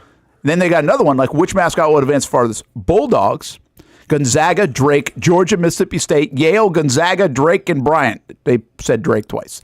Tigers, it's going against the Tigers. Auburn, Clemson, Memphis, Missouri. That's a good group right going there. Tigers. I mean, I'm sure Tigers is minus a big 1,000. fan. Yeah, well, there you go. hey. That's a good. I kind of like that prop bet, though. That's I kind of a don't fun mind one. those. Those are fun. Yeah, because you've got a lot of teams in it, and it's Yep. the farthest. Yep. So it doesn't mean you got to win it all. Which conference will record best winning percentage? SEC, Big 10, or Big 12? See, this one's interesting because the SEC has so many. But yeah, you got to So follow through with it. Does that they have a more chance to lose? Yeah. I mean, the ACC, if Duke goes, like, you pretty much win it then. You know? Like, Yeah, because is that all they got? Well, No, they got They got Clemson. Clemson, and Clemson's supposed to make some noise here. They don't have two? No, there's more than I think the there's a ACC. couple others, Yeah. but I think. it's like I told you, I haven't even looked at the bracket. So anyway, it's just fun. Will a play-in team advance to the Sweet 16? Do you like this one? I mean, Yes UNC is plus might- 150, and you think you could get Yeah, USC in UNC there. might. That could be good. Yep. That could be a pretty interesting one. Anyway, that's a little bit of what's happening. One other little, since we're in like the newsy and notesy part of the show here in the Brent and Austin show. Let's go. Did you see that the golf numbers were huge over the weekend. Oh, yeah? Well, by the way, quick, Duke, Clemson, Louisville, UNC, ACC teams in the tournament. Duke, Clemson, Louisville, and then UNC. Louisville, Ty was telling me, Louisville's like 10th in the country, and they're an 8 seed? I think they're an 8 seed. And they're 18-2 in the conference, 27-6 overall. And they're 10th in the country. Yeah. And they're an 8 seed. Yeah. That's odd. ACC. It's that ACC bias, Brent. That is really odd, right? It's that ACC bias. I mean, could they be who's playing them in the second round? Who do they have? 8-9 game, and then which side of the bracket are they on? So they're playing Creighton. Well, first of all, they're playing Creighton. Okay, so tough. Auburn. And then they play Auburn potentially. Yeah. Oof, that's a scary one. We could play the top. You could play a 10th ranked team in the country in round 2. Yeah. Everybody said that's the number 1 overall seed is Auburn. Correct. I still don't think they got the best draw. Oh, that's yeah. I mean, they just did not get a great. Everybody's complaining about Florida's draw. And I get it. I mean, UConn, Oklahoma, you got Missouri, who you guys were talking about yesterday. You got St. John's. I mean, the bottom line is there's some pretty good basketball teams around the country. I still think Auburn, as the number 1 overall seed, got one of the worst brackets. Yeah. And I don't think everybody feels the same way as I do, but just that stat alone. And then I think Michigan State could be the toughest 2 seed out. I mean, I think Michigan State really could be that toughest matchup. You got to go Izzo and Michigan State. Now, again, you got to go Pitino and St. John's. Mm-hmm. And Alabama's been very good, and I forget the other number 2 somewhere in there. Probably, I forget it. I don't even know. Is it Clemson or something like that? Clemson's number 2. Yeah, Clemson's a 5. Who's the Tennessee? Oh, Tennessee. And Tennessee's weird. Tennessee doesn't feel great, but they're obviously really good. Yeah. So, see, we had this conversation yesterday. I don't even feel good about Auburn. I feel good about Florida. Yeah. But I heard for some reason, okay, gotcha. Yeah, but for some reason, I don't know why Auburn just kind of irks me a little bit. Well, I'm telling you, the bracket should irk you a little bit. Yeah, and they've lost 3 out of 4. The thing about Auburn is they're really old, and you like old now. Mm-hmm. So it's weird to see a number. See, a lot of times these number 1 teams or these big teams, they will be like Kentucky or Duke, and you get these great players. Well, Auburn has a lot of great players, but they're really old. Yeah. So they got like the Butler or Gonzaga and Kentucky mix. Mm-hmm. I think that's what, and I do think people are down on them a little bit, which makes them, watch out.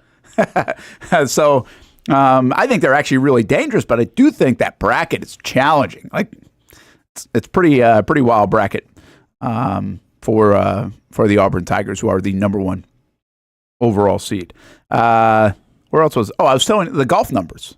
Just real quick on that, like they're way up for the Players' Championship. Nice. And even like 1.5 million viewers watched Monday morning. Dang. For the playoff. That's a big number for the Golf Channel, I think. So the whole story is like the live numbers are just terrible. Okay. I mean, they're brutal.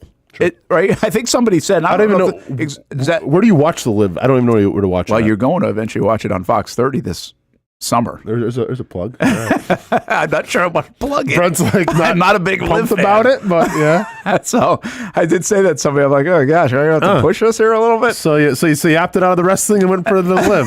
Yeah. Good luck with that. But anyway, it's like, man, that is. The numbers are huge. I mean, it's a really nice rebound for PGA Tour. And as they battle this thing out, again, they got money for days in the live. Okay. But they're really losing money for days in the live right now. Sure. They average like 55,000 viewers or something. It's crazy.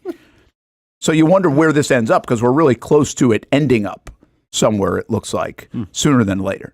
Well, speaking of ending up, how about ending up as a first-team All-American and making it to the Nationals in the finals at the 2025 NCAA Indoor Track and Field Championships? And I think we have UNF's SMA Colby on right now. Yeah, there she is. How are you? And congratulations. I think you're spring breaking, if I'm not mistaken, but you're probably still smiling from over the weekend. Yes, good morning. Yes, I definitely am. What's this last few days been like to be the first All-American in NCAA Indoor Qualifier in UNF history? Yeah, it's been really great. I was really proud to represent the university at such a big stage, and it was such a fun and cool experience. Um, yeah, definitely a little spontaneous because we found out on Monday evening. Yeah, and then booked flights, and I ran there, and it was amazing. All right, so I want you to take us through that process in a moment, but I'm going to tell everybody, because I'm sure we're not like experts on the indoor track and field circuit here, but Smila clocked a 2:02.44. That's fifth in the 2025 Track and Field Championships. First NCAA first-team All-American, both indoor and outdoor for the UNF. Holds a top 5 women's 800-meter time in program history. ASUN Championship indoor 800-meter record. 4-time ASUN Championship medalist. Winning the 800 title at the 2025 Indoor Championships. So the list goes on and on. So I won't bore you with all those things, although you probably do like to hear them. But, I mean, it's a big, big deal. But why did you not find out until Monday? Can you take us through that process? Yes. So qualifying for internationals is based on the best time you run over the indoor season, and then they take the best 16 in the country to compete against each other, which is a little bit different outdoors. So I ran a 2:02 flat pretty early on in the season, and we thought it would be enough because that would have been enough in the last years. But this year has been really competitive, and so I was 17th in the end, and then just found out on Monday that one girl scratched and that I would be able to run. Yeah.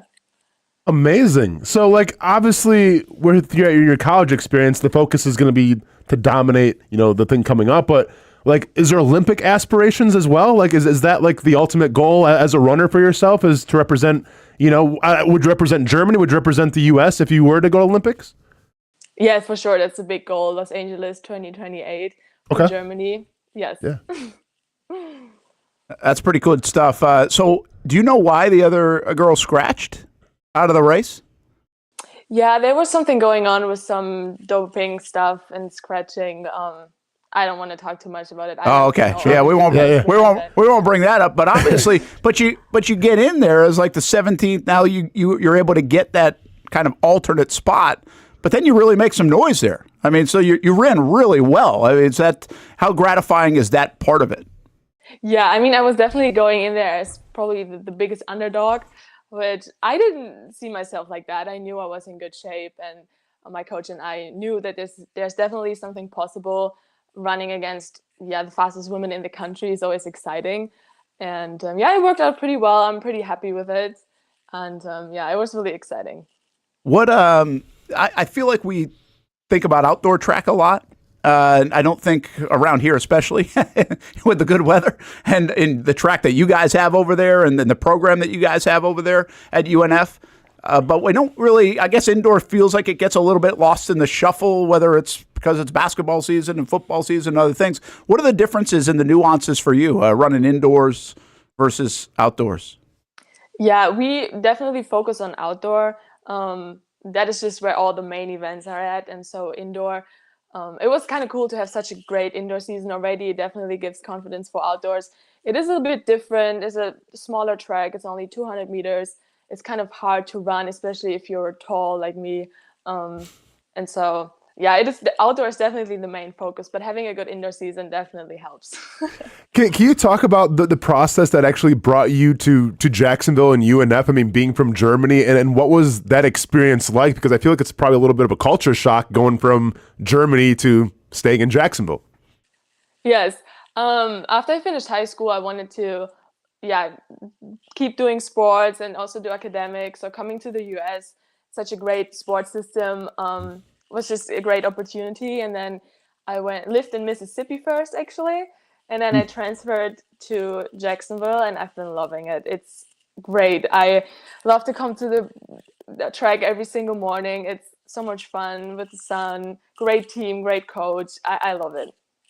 What is your favorite thing to run? Like race, you mean? Yeah.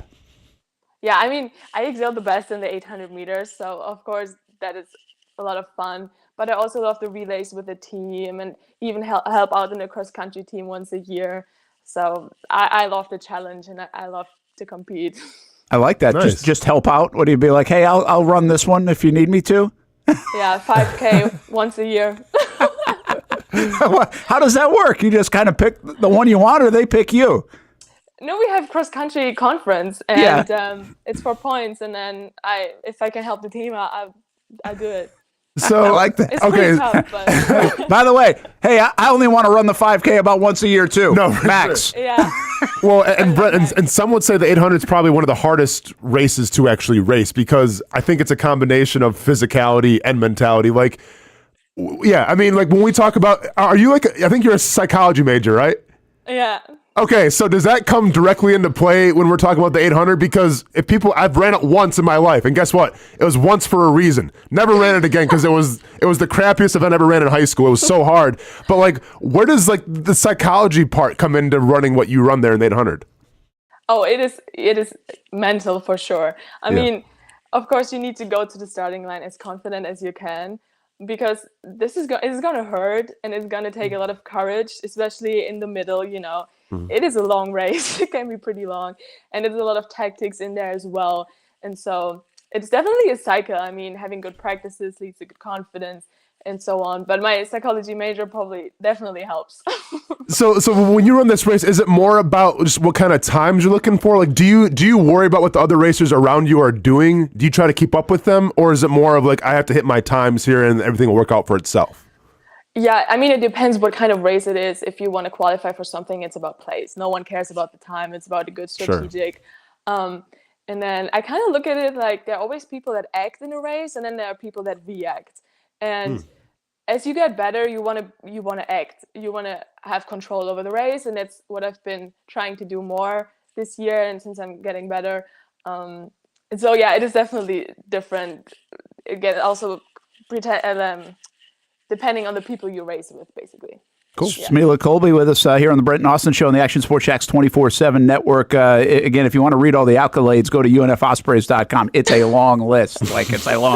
And but made history over the weekend. And what does that part mean to you to represent UNF? You talk about the program, obviously coming here, you love it here, but to now have your name in kind of the history books here in UNF, where we've had some fantastic athletes in various sports. But you got to be pretty proud of that. Yes, I definitely am. It's just kind of cool that the sport is so fair. No matter where you go and where you come from, you can make it. And it's just pretty cool to represent a smaller university on such a big stage. Yeah.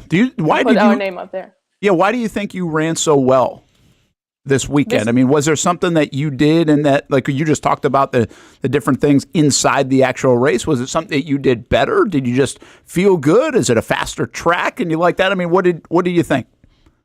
No, I knew that I was in good shape, and if I have good competition, that I'm able to handle the pressure quite well, and just use the opportunity. And I think that's why it went pretty well. So you're spring breaking now. Do you still getting a run in here this week, or are you like take a week off? Yeah, I've been doing a little reset and then start to prepare for outdoors next week. But it's a little of an active reset, yeah. So when you say like an active reset, like a run like 50%, do you still try to run, I mean, is it taxing or not, or is it more of just like you're kind of chilling right now? Yeah, I'm doing it off of feeling, my intuition. Same thing as I do on the show. I take active resets every couple weeks or so, and maybe I'm gone for a little bit. It's all good.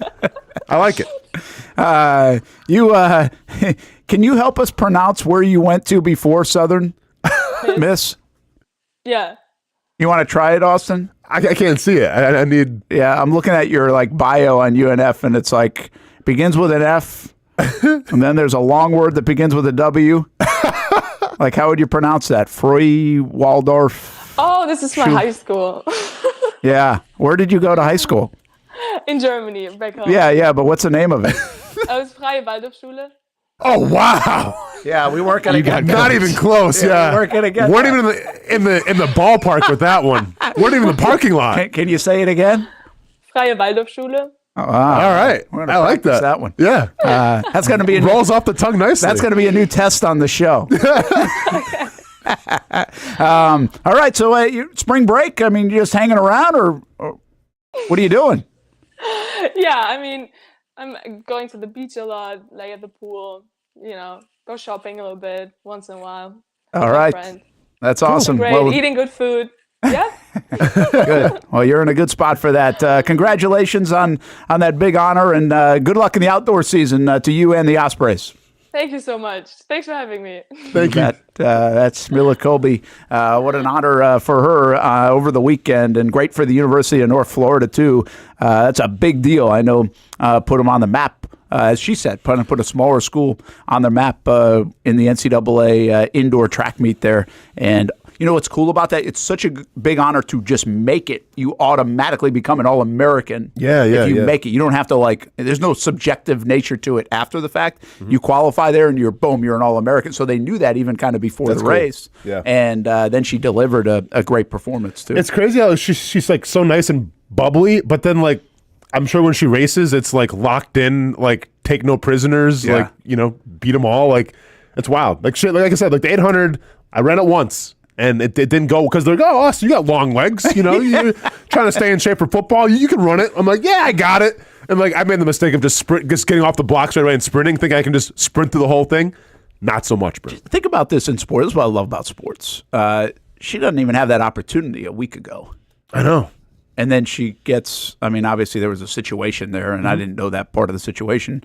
And respect that she didn't want to talk too much about it. But that gets her in there, and then to be able to capitalize on that opportunity, that's a cool part about sports, which you really appreciate and you like. I did not want to ask her, once I asked her about how she got in, I did not want to ask her about how she felt about the track kid that on the relay thing that hit the baton. Oh, yeah. That's been a huge story. Yeah. Did you see? I couldn't believe that you saw that, right? You guys know what I'm talking about? Brent, it's everywhere. Hamby, it was trending. No, I didn't see it. This guy lives. Even if I know what he's talking about, you got to know. That's the qualification. It was like a high school track meet. The baton, she hit the girl. They're running neck and neck, and she hit her. Girl passed her up all of a sudden, and they claim it was accidental. Yeah, because I watched it once, and I was like, Hamby, I thought it was like an old. I thought I was watching an old video. Hamby, can you put it on the stream real quick? Oh my gosh! Yeah, Hamby, can you put it on this? Hey, that's assault. Can you put it on the stream real quick? Yeah, because she claimed that due to the camera angle, she was swinging her arms and everything, and then that's what. So it looks worse. And by the way, girl got a concussion. The girl that she hit got a concussion and everything, and now everyone's coming to the girl that actually hit that was the assailant. You could call her.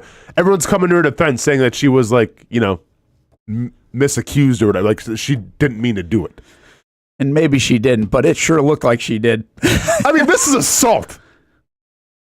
Damn, dude, camera views be damned. How is that? How is that accidental? Swinging her arms. How is that accidental? Swinging her arms. Dude, and the girl goes flying. Oh, dude. And I'll be honest. See, if that was me getting hit, I would have milked it. I would have acted it. I would have done a barrel roll, and you're getting sued. I think she is. Is she getting sued? I think there's something going on there. But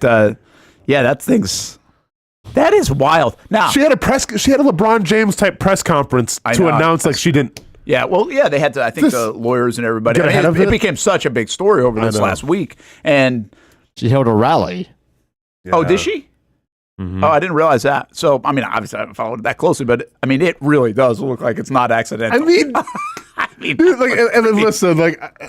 listen. I'm sure she's a great girl. Everyone's kind of praising her for being a great student and everything. Made a big mistake, and maybe she made a mistake in the moment. But also, and listen, and he almost got ejected yesterday. Exactly. But even if that was my child, that was my son, and he does that. and if I'm sitting in the press conference, I'm just dude, wrap it up because I'm about to rat you out real quick. I know what's real and what's not. Just hurry up and say your piece. Yeah, I don't want to own it. Just get own in front of it. Yeah, get in front of it. Don't. It was my bad. I messed up. I really don't know what the ramifications could be anyway. That's just obviously you get disqualified from the race, but outside of assault, I guess it's assault. It's assault with the.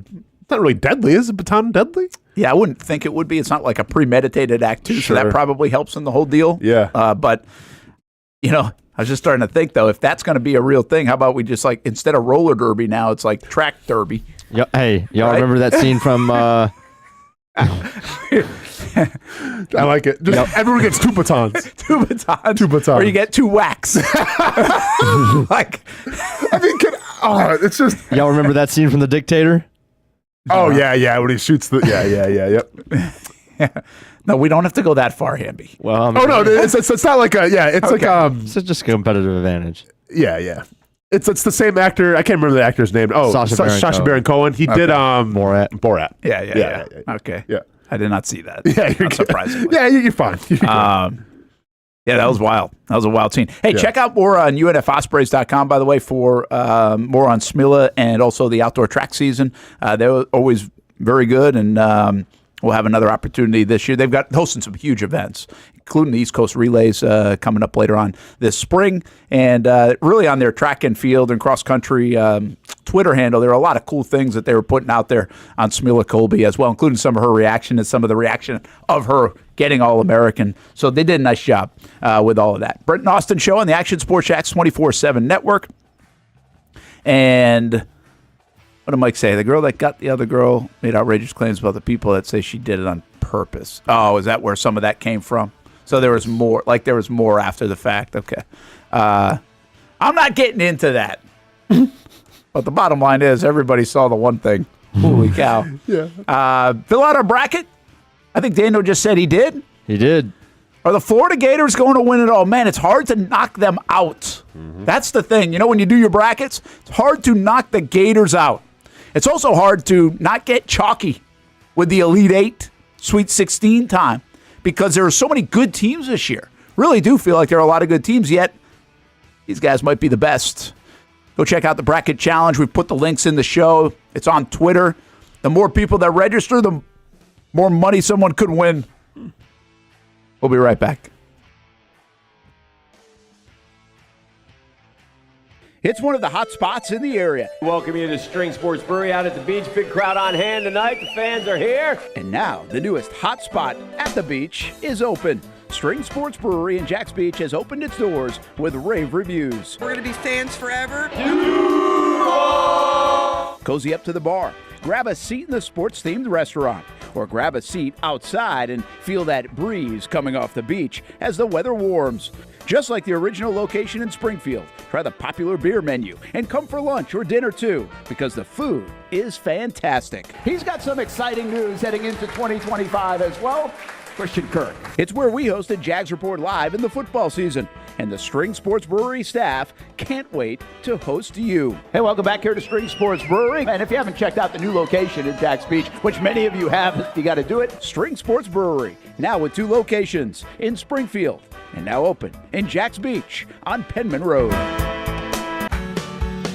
People helping people. It's at the core of what Alive Credit Union is all about, and it's been that way for over 70 years. From the start in 1954 to today, the mission remains to inspire financial wellness and give you a financially fit lifestyle. Alive Credit Union and its employees are committed to not only serving their valued members, but also our community here in Northeast Florida. I had a chance to see that commitment firsthand as Alive partnered with our Action Sports Jacks 24/7 team to bring you Armada men's and women's soccer broadcasts. Inside the 18, it is a shot, and it's a goal!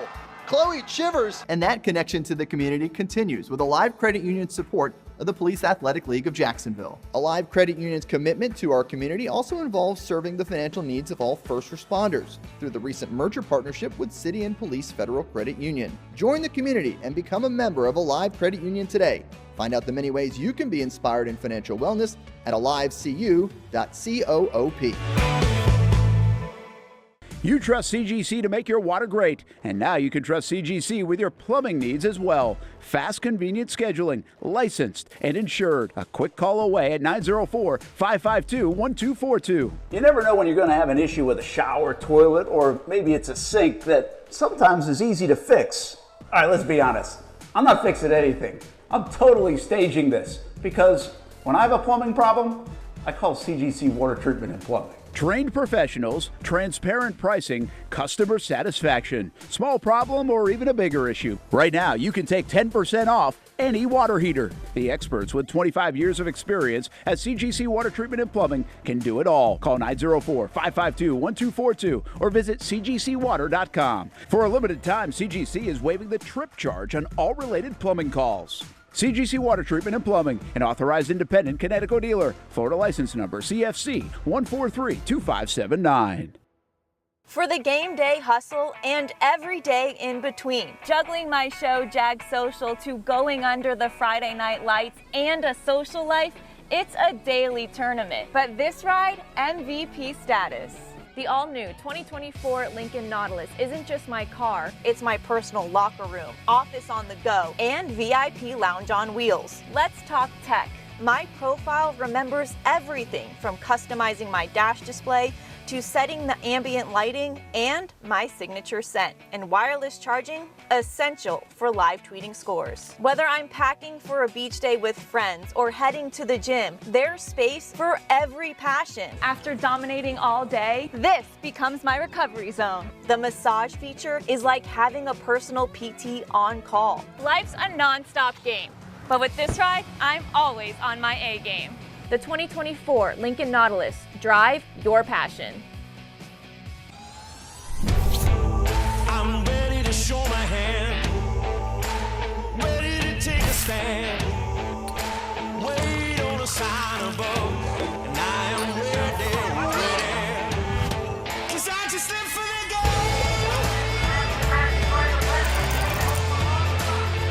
'Cause I just live for the game.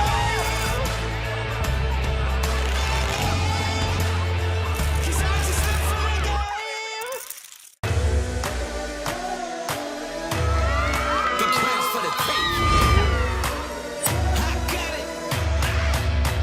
Iconic. I'm built to win. Back to back, I do it again. I'm iconic. I'm one of a kind. I'm iconic.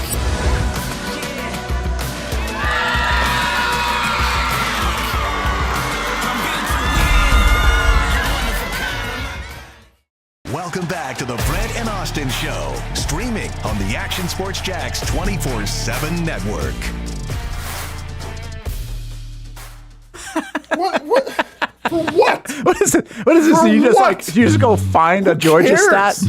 Is that what happens? Yep. You just find yup. Yep. He just finds a Georgia stat. This, I mean, that's what actually is the could be a segue thing. to Like this? if I were you, I would just find like a Georgia stat like every day on the show. Sometimes, yeah, I just one comes across. I'm like, oh, I'm gonna pull that. Right on. You know what? You know what everybody's saying right now, and I'm going to say this even though I shouldn't say it because I'm a big fan of him. How did Travon Walker only have 3.5 of them? That's a good point. I mean, good point. Number 1 overall pick, probably the only defensive player, number 1 overall for the Georgia Bulldogs, I would assume. Mm-hmm. And he only had 3.5 Yeah. of those 1,000. For real. What was that metric? Was it in going back since when? Total. Ever? Oh, that's ever? In school's Ever. history? Huh. Well, they didn't start sacks totals until like I think. Oh no, sorry, since 2000. I was going to say, man, that number wasn't big No enough. difference than ever. Since 2000. Yeah. Well, forever for you. Yeah. Yeah, that was when I was born. Forever for in my me. lifetime. That's right. No, life did not exist. Yeah. Before 2000 for you. Hamby, a little off topic here and completely random, but got a question for you. You got like any like pinpoint needles back there or anything? Or anything sharp? I'll get to this in a second. Don't worry I about was going to say, where are we going with this? Well, I'm going to try to be comfortable here on the show. Take it away. I got this. That's a paper clip. Yeah. That's not going to work. Probably about as sharp as I got. Okay, do we have like a med, like a first aid thing, right? You think they got like We do, actually. needles in there? Probably not. I doubt it. All right, here's what's going on. I have really bad cauliflower ear right now, and it's bubbling. I can feel it like swelling up in my headphone Oh, wow. on this side, and it sucks because like I've never really had cauliflower ear before. I've always kind of wanted it because it looked cool, you know, and why not? Well, it's not like I'm going to be on TV anytime soon, Brent. So we're all good. There you go.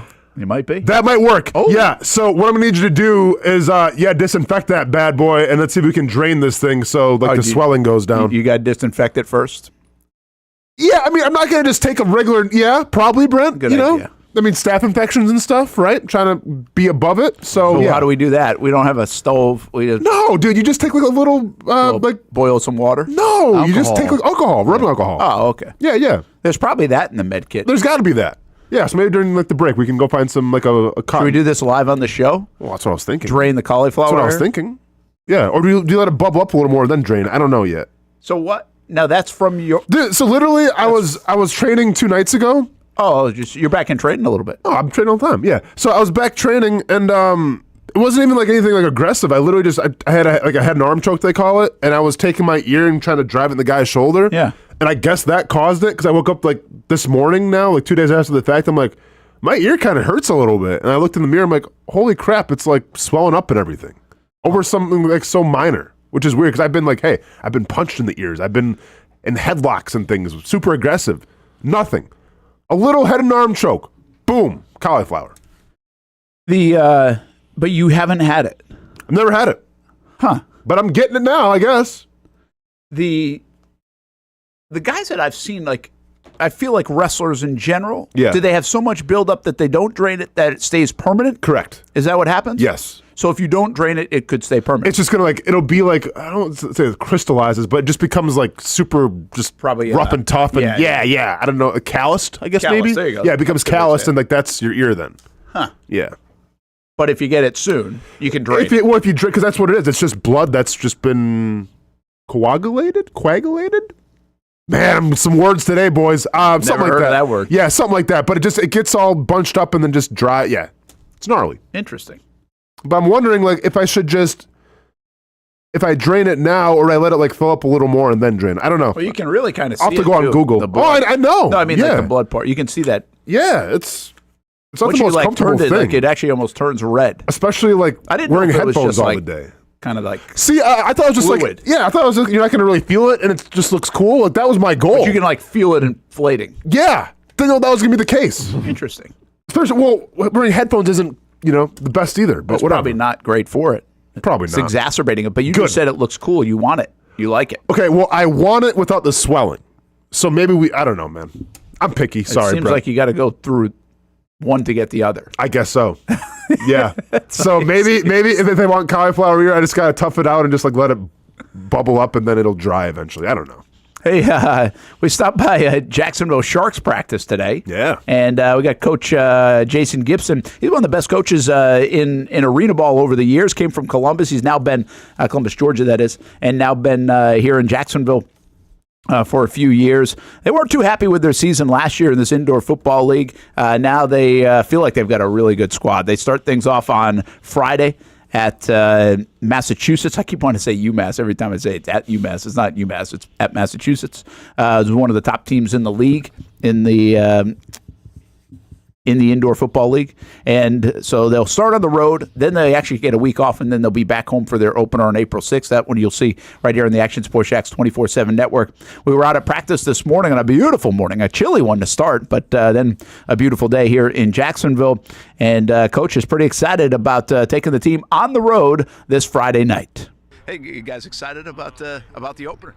Yeah, I mean, it's a good rivalry, Mass, and some underlining stories, but it's just a little bit of a redemption from last year, and I feel like we're so far much more ahead than we were last year, and it's night and day. Why is that? Just really understanding the difference in the league, different types of player personnel. I think we had a really good opportunity in the offseason to spell out what we wanted at each position. I want this size, this speed, this person at this position based upon what we're going to do schematics wise, and I think we found those guys. I don't want to jinx myself, but I'm actually pretty happy. Yeah, it sounds like you guys are excited about it, but how much is that tempered until you actually do get out there and see what it looks like? Well, yeah, right now you're just scrimmaging against yourself, so you're trying to think, are we really good or are we really bad? You don't know yet, and so when you all of a sudden you get out there and you can't score any points, or you give up 80, you're like, whoa, maybe we weren't as good as you think you are. But right now for me, I'm telling the guys, it's about discipline, it's about not making mistakes first game. Whoever makes the fewest mistakes will win. Educate the folks on this game, this league, because it's changed. I think everybody's just always thinking home run, scoring all the time. It's really morphed into you need a good back, and you guys have one, and being able to play defense is important. Yeah, it's way different than arena football, and until you understand that last year, and from a running back standpoint, from a linebacker standpoint, that was the major change in the team from last year is what we went into the season with what we finished with. And then this year we're able to start with what we know, and it's definitely different, but it's a learning curve, and we're good. Simulating the indoor game out here, are there challenges to that? Is it pretty easy? The only thing that's hard is simulating the hash marks. We mark them off on the field. It's great, but honestly, the players kind of like being out here inside that arena. It's not forgiving. You know, the walls aren't forgiving, the turf's not forgiving.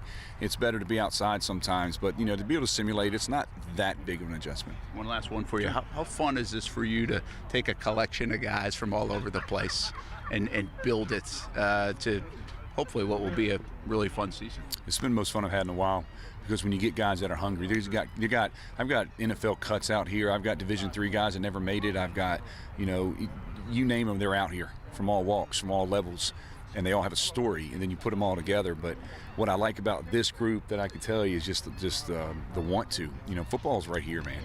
And that, you can draw up all you want. If you don't have it here, you know, you're not going to win any games, and they got it. So that's the most exciting part. Awesome. Good luck. Thanks, brother. Thanks, man. Appreciate you.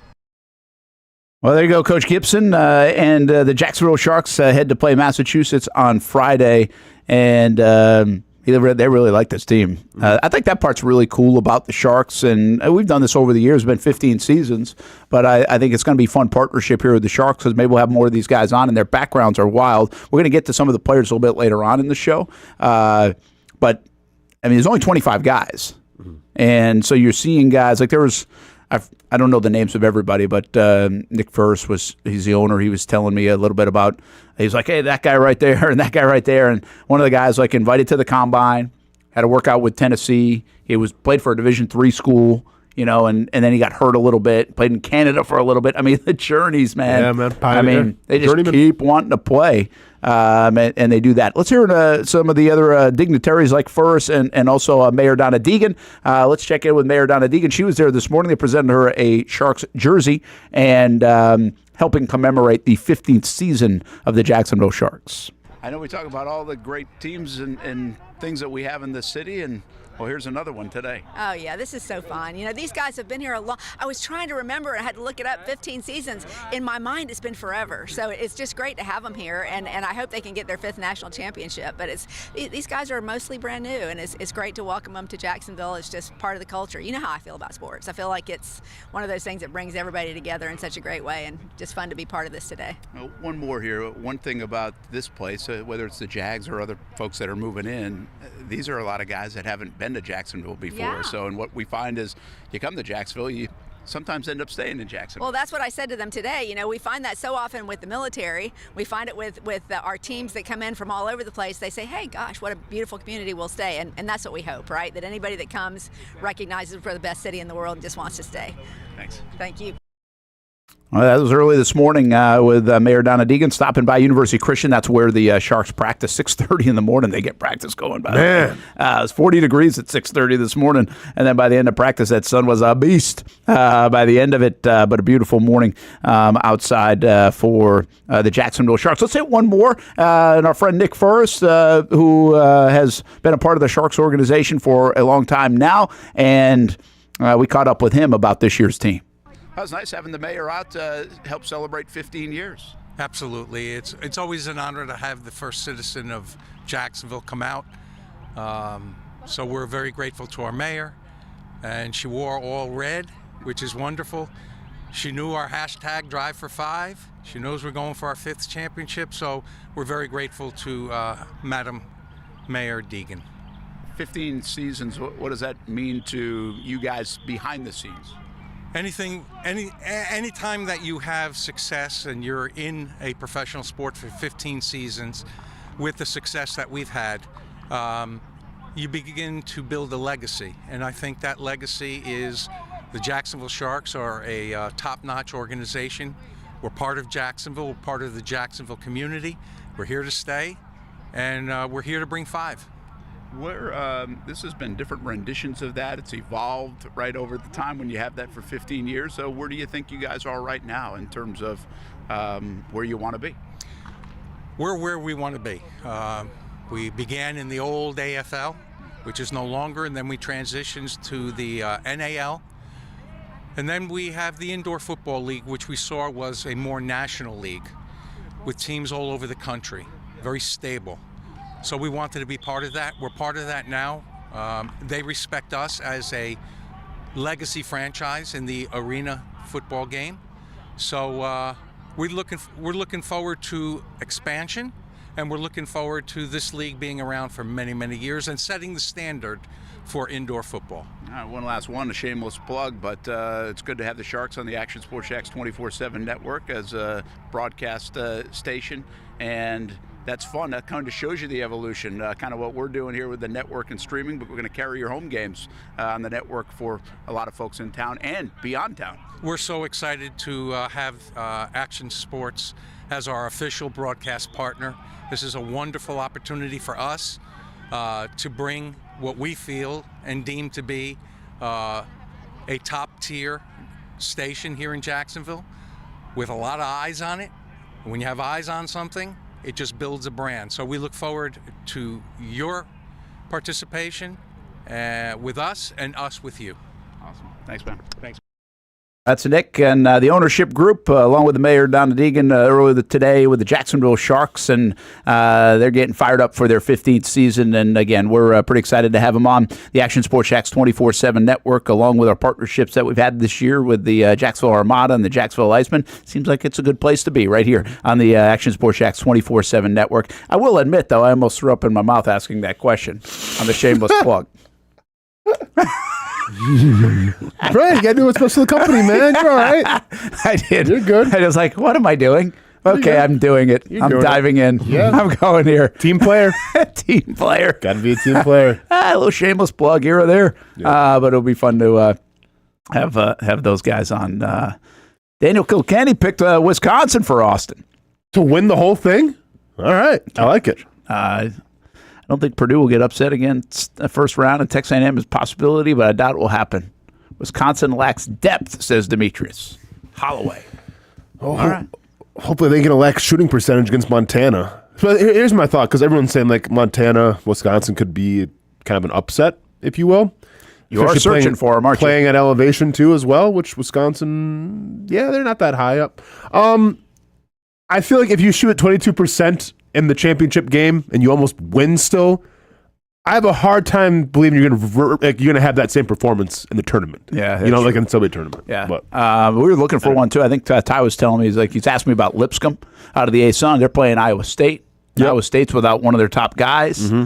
I'm like, it's just hard to see it happening. But Lipscomb actually is a pretty good one. They are a veteran team. They have a really good offense, and they know their system very well. And so when you've played in that system a long time, and if it's working, it's hard to defend. Like it can really, kind of like UNF, right? They're dropping threes and stuff. It can really work for you. So, but Iowa State, I think, is really known for their defense. Mm-hmm. So will that neutralize it?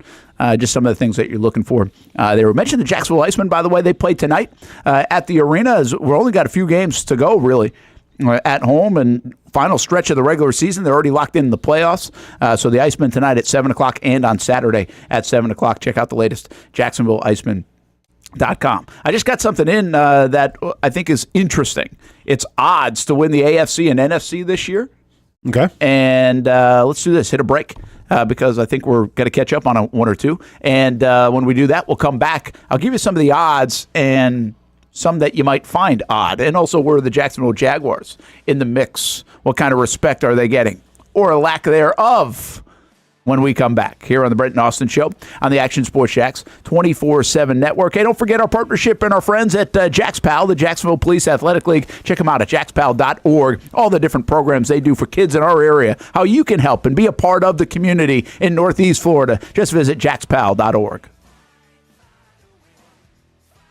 When it's time to get a new car for anyone in your family, just remember, nobody but Nimnick, the #1 Buick GMC dealer in Jacksonville. Get the latest price breaks on 2023 and 2024 models, or the newest 2025 vehicles in the showroom on Phillips Highway, or shop online at NimnickBuickGMC.com 24 hours a day. GMC Sierras, Yukons, and the redesigned Acadias, or get the all-new redesigned line with Buicks. It's nobody but Nimnick, and part of the reason why is this is a first-class buying experience here at Nimnick Buick GMC. You're not just a customer, you're a friend. This is about getting a vehicle that best fits you and getting you on the road, and also helping you and your family down the road.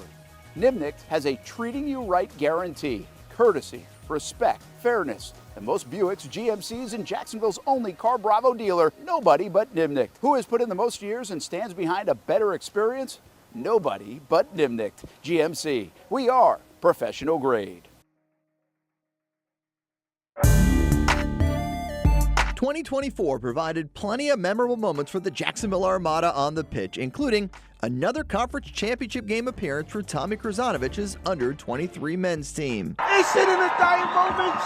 Debuting this year for the first time, the girls in blue, as the Armada fielded a women's under-23 side in the WPSL and made its presence known with some highlight moments. Potential goal of the season. Then attention turned to the future, with MLS Next teams representing the Armada badge in 3 age divisions this fall, including an under-19 squad ranking among the best in the state. Those teams are a big focus on Fleet and Footy, covering the big soccer stories each week on the Action Sports Jacks 24/7 network. I'll put one in the back of the net for you. Join us for player profiles, fun interviews, and the very latest on the Fleet and all things footy. That's every Thursday at 2 p.m. I've been telling you about CGC Water Treatment and Plumbing for a long time now. Their drinking water systems remove up to 99% of contaminants. We've had a Connecticut water softener and drinking water system in our home for more than 7 years. You can see the difference whether you're washing clothes, the dishes, or what I like to do most, fill this up for some coffee every morning, and mostly all day. Remember, if you're not filtering your water, you are the filter. Don't be the filter. Save $1,000 or more when you bundle a Connecticut Premier Softener with a Connecticut K5 drinking water system. The experts at CGC Water Treatment and Plumbing will test your water for free and determine your water score. Don't know your water score? CGC will find out and recommend the appropriate Connecticut water treatment solutions so you can improve it. Call 904-552-1242 or visit cgcwater.com. Ask about our 90-day love it or leave it guarantee. CGC Water Treatment and Plumbing, an authorized independent Connecticut dealer. Florida license number CFC 1432579. There's a saying in sports: you can't win them all, but you can win a lot with good folks on your team. Like that one painter, First Coast. It's tough to beat the sun in Florida, so your home fades. It's tough to beat that HOA when they come calling. Beat the sun, beat the HOA with that one painter, First Coast. And it's a good time to do it. Less rain to work around, and painting in mild temperatures is perfect. After all, the paint bonds to the surface so much better. Give that one painter First Coast a call at 904-417-3557 or look them up at first-coast.thatonepainter.com. Fast estimate, guidance on color and HOA requirements, and the highest quality job you'll find anywhere. Be a big winner in your neighborhood with that one painter First Coast on your team.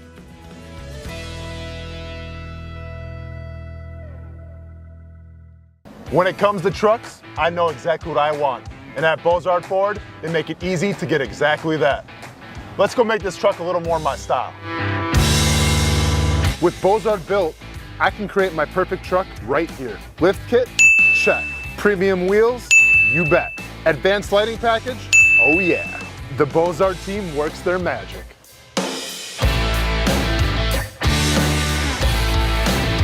From bumper to tailgate, I'm making this truck mine. It's everything that I wanted and more. From the field to the gym to weekend adventures. This truck's built for my journey. Bozard Built. Customized for your lifestyle, built to exceed your expectations. Check out the inventory and available options at bozardbuilt.com. Unleash your dream ride. Customized, covered, and Bozard approved. Welcome back to the Brent and Austen Show, streaming on the Action Sports Jacks 24/7 network. Oh, God. What is this? Oh, God. Where'd you even find that? Let's go ahead and hit play, though, Hamby. This is a picture. Just going to have my picture? Okay, cool. Yep. This is a picture. What was, if he played it, what was the context there? Well, we talked about Costco to start the show off because, once again, didn't know you're not going to be there, didn't read the emails. So, just a little bit of monologue, did a little freestyle on Costco, just came to my brain, started talking about it a little bit. We established that Jason Hamby has never been to Costco. Yeah. I gave him the invite. I offered to use the gold card, get him in there if he didn't embarrass me. He didn't embarrass me. Took a lot of videos of me now, and you know how much I love that. Oh, so you guys went after the show? We went after the show to Costco. Ready? And we got the whole video? Oh, I did not know that. Mm-hmm. Yeah, we went to Costco. All right. Where are we at? Let them know, Hamby, we're at Costco right now. What's the game plan? Buy in bulk. Buy in bulk. Lunch and dinner in bulk. And Hamby's just kind of tagging along and see what we got to offer. Here we go. Now, no garage doors. Never going to be an influencer, by the way. Dude, have the camera going the whole time. Holy cow. Holy cow. What do we got there? You never know what you're going to see at Costco. That Gator slide is new, and I'm interested. Not sure the price of it, but I'm interested. Could that be the newest addition to the Action Sports Jacks 24/7 Network studio? Bro, we going to buy that right there? You guys spend my money better than my wife does. What do we got here? Up. Yeah, it's fine. Let's use that. What do we got? It's a clean floor. Don't care. Little lamb. Dude, hey. 5-second rule. Yeah. Now, we were lucky, I would do the Brent. same thing, by the way. For sure, I wasn't getting another one. To be fair, it was dead in here on a Tuesday. Really? Yeah. Well, I just told you guys it's spring break everywhere. There are not a lot of people out. True. This was really nice. It's usually packed. Well, I was trying to tell Hamby, like, dude, usually you can't maneuver in here. At least the baker's done. Oh, yeah, I couldn't find granola bars either. Brent, watch this right here. You don't know where all the things are? Well, yeah, but can you, like, I don't know if I could tear into them or not. I should have tore into them. Sweet and salty. Those are pretty good. No dice. You guys pick up some coffee for me? If you guys, I could have given you a list. Oh, I didn't see him recording this part. All right. How much did you spend? $175. Chicken bake. Okay. So, Hamby, pause it quick.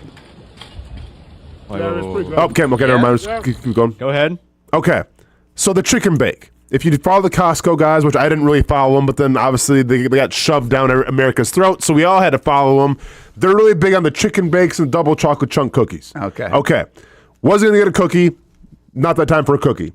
I think, all right, we can split a chicken bake and try it out. Now, my friends have all hyped it up and everything. Like, everyone I've talked to said that the chicken bake's legit. I've never tasted something so overrated in my entire life. Go ahead, Hamby. Sorry. I wouldn't say 5 out of 5 booms, but He went back for a second bite. for the cost, I would say like a 3.5 or 4 out of 5. It's not bad. No, hang on. How much was it? Is that how we? It's like $2. It's like $2. I'm not gonna feel good after eating this. I can already tell, but right now I'm enjoying it. Yes, it's how we completed the day. That's the mail truck stopping by Costco. Yeah. Okay, so nice, Hamby. Very good, Hamby. Hamby, you didn't get your reaction to eating it. So, then he played the. Give a little. This is good. See, I didn't even know you guys had this today. If you could do more of this, I'd maybe consider you a good producer. So, I knew that was coming. I mean, what the hell? So I'm gonna be honest. In retrospect, that chicken bake, I would probably give more of a 2.5 than even a 3.5. Because here's what I think. Like, it's bread and butter, so immediately you're supposed to get like a 3 just being bread and butter. Oh, yeah, like, that's absolutely. delicious, good combination. And then you're supposed to put cheese and chicken in it, which should elevate you to at least a 4. I wasn't the biggest fan of dressing, I don't think was necessary. it. It was just, there was a lot going on. Maybe it was like too toasted. I don't know. It didn't feel right, Brent. Hot dog is still $1.50 over there, right? Hot dog is still $1.50, and you get a soda with that too as well. Yeah, that you can't beat that deal. Can't beat that. Can't do anything for that. It felt like people were just there for lunch, like from work. Yeah, like it's a good place to go. Yeah, get a hot dog, get a cheap soda. meal. Yeah, there was a senior who was kind of disappointed with us for not taking his free sample. He was almost offended. Oh yeah, yes, yeah. We had what gone were they free sampling? Oh, everything. You free sample. Lamb shank was good. The lamb was good. Okay. The lamb shank was noodle, fantastic. Ramen. They had chips. They had everything. Mm-hmm. And when we went on the excursion for the granola bars, which is maybe the part that you didn't hear, but yeah, that was probably a 10-minute process. That was the longest journey. Did you end up getting them? Nope. Oh. Nope. We passed this one gentleman at least 4 or 5 times, and he kept pointing out that we were not taking the sample with chips. Like, hey, dude, I've had chips before. You know, I've had tortilla chips. I've had potato chips. I've had all the chips. And here's don't the need best to part. sample the chips. Also, kind of got worked because we made our way down a little bit to the fridge area, the fridge items. Oh, and there was another lady giving out samples. She attitude. And Austen goes, "Hey, because we hadn't seen a worker that actually looked like a non-sampler. Yep. But he asked her, "Hey, any idea where the granola bars?" Well, they're not in the freezer section. Hey, ma'am. Cooked. I'm aware. Okay. You're in the wrong zip code. Brent, you have no idea. I literally everything chalked off the list. All I had left was granola bars. Okay, got a little treat, between lunch and dinner. Cool. We walked around every single aisle, by the oatmeals, by the chips. Couldn't find granola bars. All right. So then I'm like, well, let me just go ask somebody. Was going to ask the guy that was slinging the chips because he already kind of annoyed me because he kept on saying, "Hey guys, women like him. You should like him." Like he tried selling me on chips. That was a weird selling line right there. Like I was going to sample his potato. Like, dude, I don't need to sample potato chips. I sampled the lamb shank. I don't get lamb shanks every single day. You don't get that everywhere. Fantastic, by the way. Potato chips, no, I'm all set. Didn't need to sample them. So I just casually breezed by that guy. I wasn't going to ask him for his help. And I saw what I thought was a kind woman slinging. What was she slinging? What was she selling? Whatever. Wasn't very effective. It was like a popsicle or something. And I'm like, hey, can you point me in the direction of the, I just moved the camera a little bit. Can you point me in the direction of the granola bars? And then she had to be a smart aleck and be like, well, they're not the freezer section. And I'm like, I like it. Awesome. Oh, it's just on my reaction. I'm just like, you don't say. A lot of those folks are usually pretty passive on the, on the sampling stuff. Oh no, I'm do not. They get commission on that? I was going to ask. I'm not sure they're getting commissions off of like how many samples they give out, but they're acting like it. Yeah, I didn't think they did. Maybe because it was such a slow day, maybe that they had to kind of bump the numbers a little bit. I always feel bad. Like I actually don't feel bad. Like I don't sample a lot when I go there because I'm the sucker that buys it too. I'm like, really? Since Just I gotta be sampled nice. it, I feel like I should be buy nice it. about it. I kind of feel that way. So I'm like, I pick my spots at what I want to. And occasionally I bought some. I will. It does work. Like it works because I've done it. Like I bought it. Yeah. I'm like, I'm gonna go find that. That does. Lamb shank was fantastic, though, Brent. I can't say this enough. It was good. Like what? I mean, is it like frozen lamb shank? Like no, I think it's like because so yesterday I bought like brisket and it's already like it's like cooked already. Okay, so it was in that meat. You just got to put like in the oven so it was in that area. Okay. And like I was telling Hammy, man, like for meal prep works wonders because literally like you buy it, man. You put it in the microwave, you put it in the oven. Hey, Costco, cut the check. You buy it, put it in the microwave and just warm it up and boom, there's a dinner for the night. How about like this could be a thing? I like what you guys did there. We just take Hamby to places he hasn't been. Yeah, I like that. Or you, or wherever. Like we just go to places you haven't been, and you should try. Maybe it's like dealer's choice by the listeners and viewers. Like, tell us where we go if we haven't been there yet. Now, I don't know if everybody wants a camera around their place, so we got to be a little careful. I don't know if I want a camera on me 24/7 either. Well, that's part of it. Man. I don't know. I don't call me that. Hamby, have you been to Hooters yet? No, and I will not be going there. Actually, I have been. I have a great story. Lying about it. First of all, I can't make this up. You've never been to Hooters? I've been Are once. we above Hooters? So you don't want to go to Hooters anymore? 2018, bat boying for the Jumbo Shrimp. A man by the name of what was his name? Guzman was the only thing that we called him. Okay.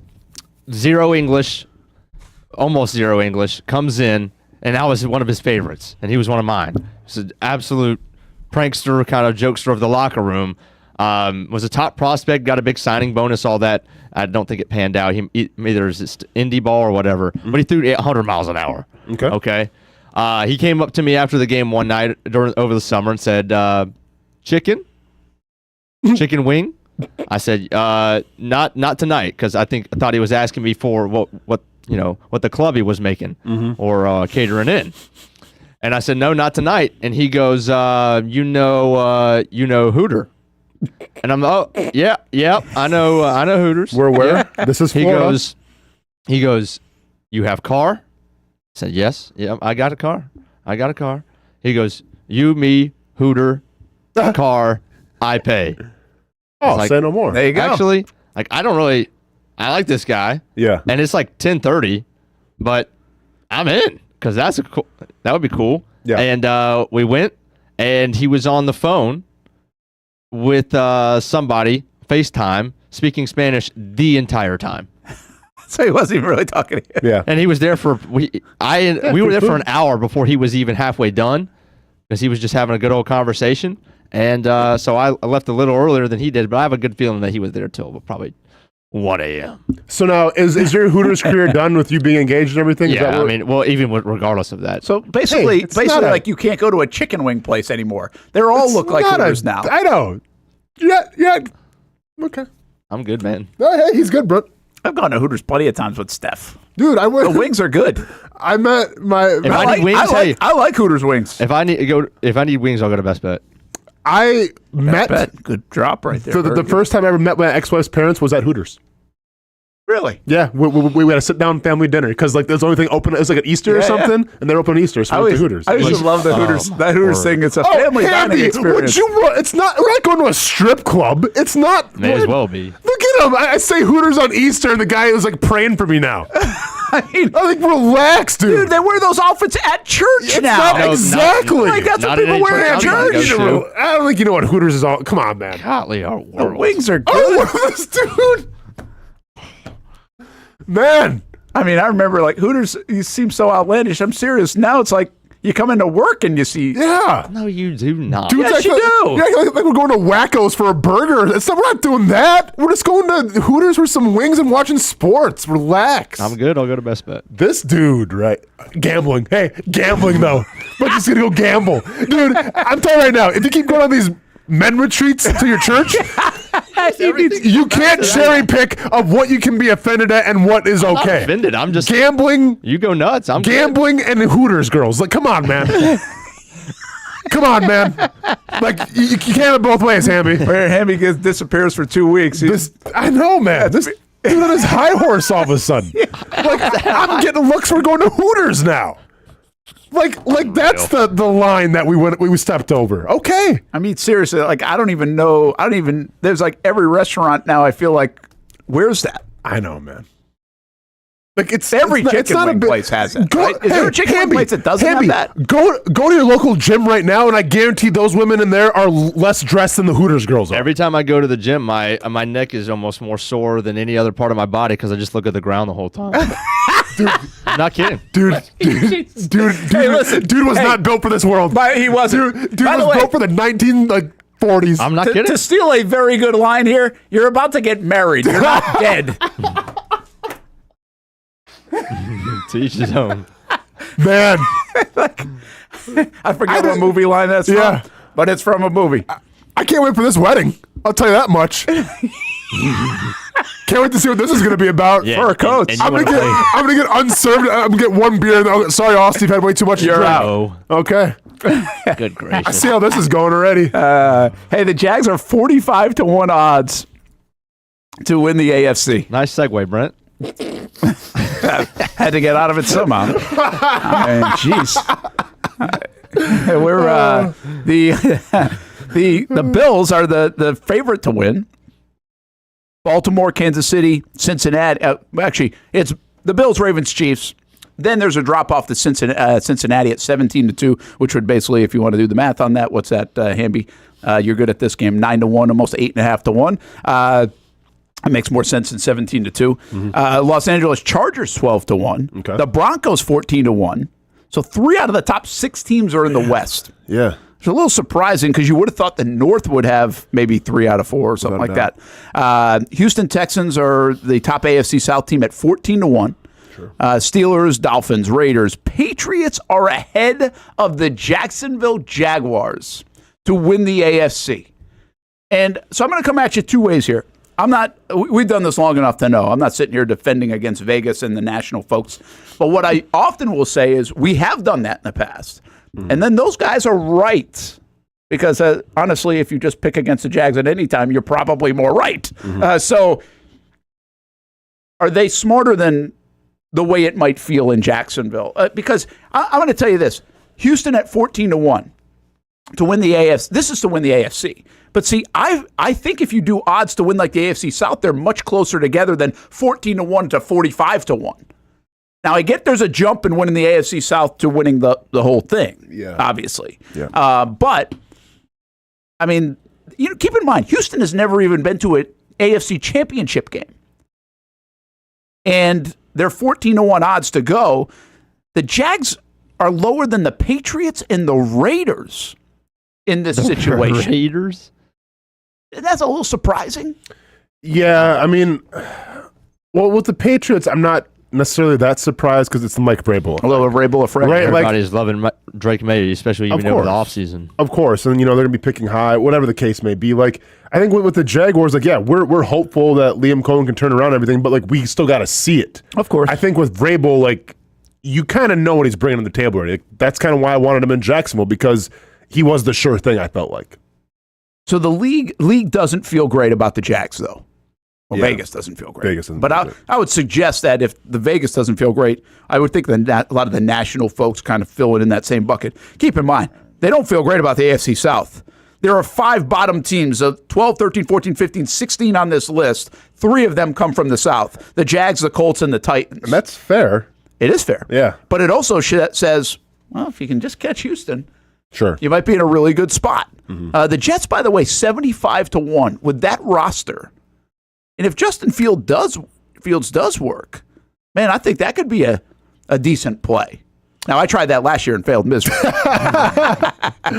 Crash and burn. No, you're not wrong, because I don't know, man. But listen, I was with you last week. I didn't think the Jets were going to the Super Bowl, but I felt like they were going to be a really good team because the roster would dictate that. If you tell me, okay, Aaron Rodgers stays healthy.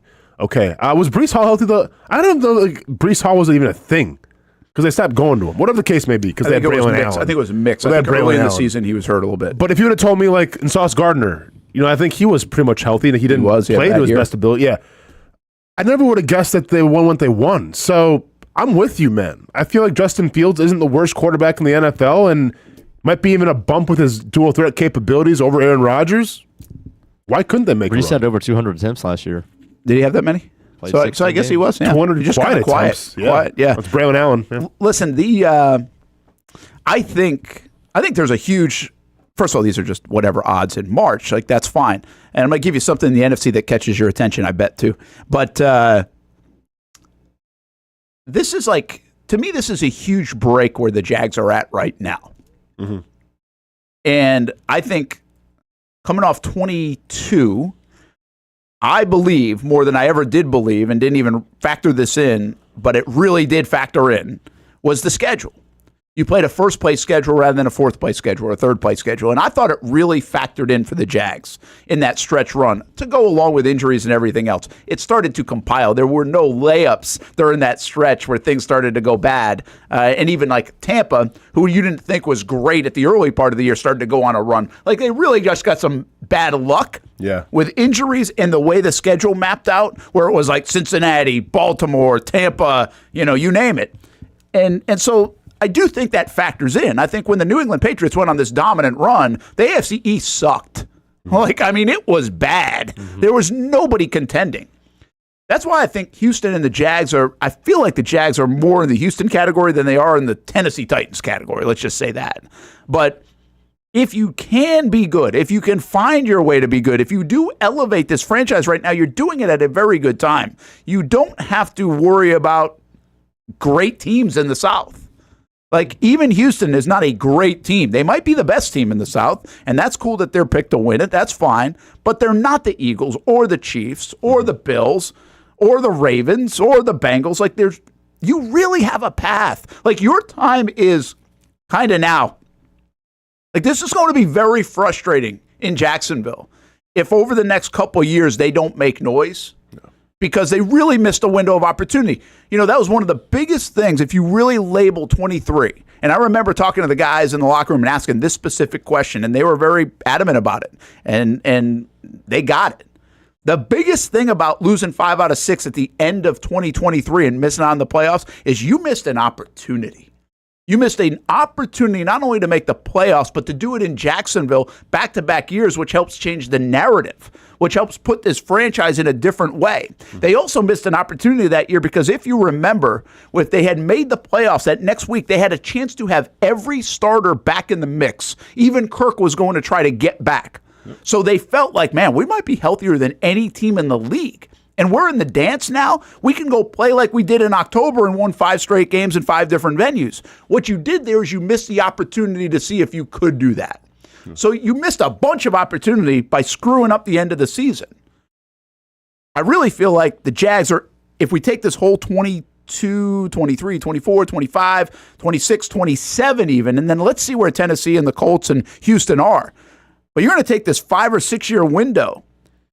And if you don't get to the playoffs multiple times, which really puts the onus on like this year, next year, and 27, you really miss an opportunity. And oh, by the way, you missed an opportunity because you do have some pretty good football players like we think Trevor, and it's his pay time. You also have Brian Thomas Jr., you have Josh, you have Trayvon. Like, you are missing opportunity here. And that really screams out to me when I see these odds, like for the rest of the division. I'm like, this division stinks. Like, really, it stinks. Like, by NFL standards, this division stinks. Yeah. And so you got to go do it, man. I mean, this is the time to get it done, or you are just wasting a golden opportunity. I didn't feel that way about the Jags in a lot of different times since I've covered them, since 2008. In 2010, your rookie season, you guys missed a huge opportunity. You were 8-5. I mean, we literally, it was the last game of the season to get us there. And we and it was 3 weeks of it. I mean, you were 8-5 and really needed one more win. Yep. And then you go to 2000. The next time I really thought that would have been 2018. Jags off to a 3-1 start. They have this team assembled that had just done it. And while the natural thing is to think, oh, now going to the Super Bowl, that was probably a little foolish on our part. Sure. But then happen what happened, to send you down into the basement of the league the way it transpired over the next couple of seasons was like, really? Now, it set you up for where you are today in a respect. But here we go again, right? The Jags missed that opportunity in 23. But I'm talking bigger picture now, because this isn't just, hey, great, you had a year or two. No, I think this is a multiple playoff caliber kind of situation for the Jags. And a lot of that's going to depend on if this front office is the right front office. A lot of that's going to depend on Trevor Lawrence elevating his game. And a lot of that might depend on whatever happens here in April in the draft, too. But the stuff that you can't control is pretty good. Like the AFC South, you can't help if they're good or not. Well, guess what? They're not. They're not that good. You are not playing in the North. You are not playing in the East. You're definitely not playing in the West. And then we can list other ones in the NFC. You have got to jump on this right now if you're the Jags and get there. Get to the playoffs. Forget about all the other stuff after that. Just get to the playoffs a couple of times over these next 3 years. It's got to happen. And I don't think there are a lot of people. I've seen a lot of people when I've suggested this that are saying, just get to X amount of wins and then next year's the year. Next year's going to be the year.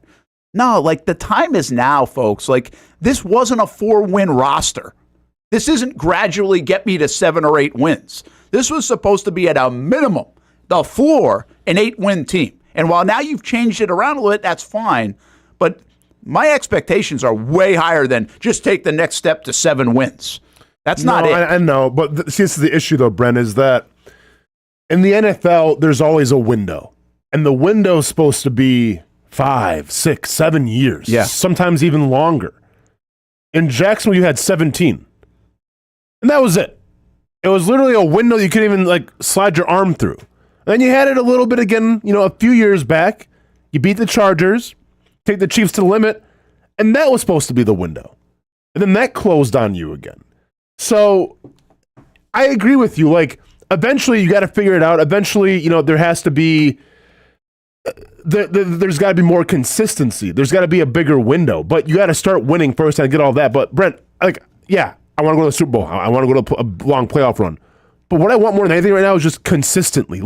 When the Jaguars go on their playoff run and maybe they fall just short, a couple plays here, a couple plays there, I want to talk about next year, okay, we have to go back. We have to make it right. Yeah. We haven't done that in how long? That's the biggest thing. Just get us a window and keep that window open. Yeah, keep the window open. I get it. And listen, I preach that too. I actually think the Jags are going to be good this year. Now, this is a little bit different coming off free agency. When you lose Kirk and Ingram, I didn't plan on losing all that. So we'll see. I'm a little bit more hesitant. I want to see what more they're going to do in this draft. But I actually still think, based on the AFC South and everything I've probably talked about for 2 months, that they're going all these stupid metrics like 9 turnovers and 1 score losses, like that stuff is not going to be the same. So you're going to raise the floor, if you will, of your win total, in my estimation, just by Murphy's Law, in a lot of respect. Oh, yeah. But I agree with you. I think you're going to be better this coming year because, all right? Because you're supposed to. Yeah, sure. well, energy in the building, different hunger in the building, playing for this, some of the metrics, the Murphy's Law, all those things. Because, but I agree with you. 26 and 27 are where it's at to be like, all right, you got to consistently do it. Can you get 3 years of this stuff? Can you get 2? Really, we've gotten a year and 2 months. Can you get 3 years? Or 2 years, and then we'll work on 3. But I agree with you. I think 26 is a big one, but you got to make 25 happen too. Mike, still talking about that Steelers terrible towel thing. Yeah, I guess the curse hasn't stopped. One thing about the NFC real quick that caught my attention, San Francisco. Do you think they're good this year or bad? Are they going to be good or bad? They've lost so many people. They've lost a lot of people, yeah. I mean, McCaffrey coming back is going to obviously help them out if they, because people are saying trade McCaffrey away and get some more draft capital, but I think that they'll be competitive. Like, I definitely don't consider them like the top Super Bowl elite team like they were a couple years ago, but I think they'll be competitive. There's no way they're in the top 4 odds. Third best. Yeah, no shot. Now, I think there's a little bit of the Jags same reasoning here, or not Jags, the AFC South. Yeah, NFC West is right? Yeah. I mean, now the Rams have proven to be, I think, pretty good contenders every year, no matter what the hell they're doing. Yeah. But Cardinals or whatever, and have been, and then Seattle really ripped it down a little bit, so that you're not believing in that as much. But I'm a little surprised at that too. San Francisco, I already thought they were old, and and some of their guys are either older or they've lost them or traded them away or whatever else. They have better odds than the Packers. They do. Yeah. So the Eagles, obviously, the Lions. Then you got the Niners. Then how about this? The 4th team? Give me the 4th team. In the NFC? Yeah. Bucks? So you said Eagles, Lions, 49ers. 4th team. Washington? Yes. Yeah. How about that? I mean, getting Debo now. But more than the Packers and the Rams and the Vikings? I hear you. The Vikings I hear you. obviously are going to go J.J. McCarthy here. Yeah. And then Chicago comes in at 16-1, the same odds as Tampa. Yeah, that's a little too much. In a terrible division too. I know. See, I don't think Tampa's getting enough respect here. Yeah. I mean, Chicago shouldn't be the same as Tampa. No way. No, right? For sure. Cowboys way down the list at 28-1. I mean, obviously, Brent, this is predicated off of believing the quarterback. Of course, they believe in. But do you think, like for instance, Jaden Daniels, like, will he take another step forward, or will he? Because I mean, Stroud. Yeah, is he going to Stroud it? I would suspect. I bet against that guy coming back to light earth a little bit. Jaden Daniels. Yeah, because they spend the whole offseason trying to figure it out. Yeah, but the only thing I would say and once again, staying healthy is the top priority, but he didn't run last year like he could have ran.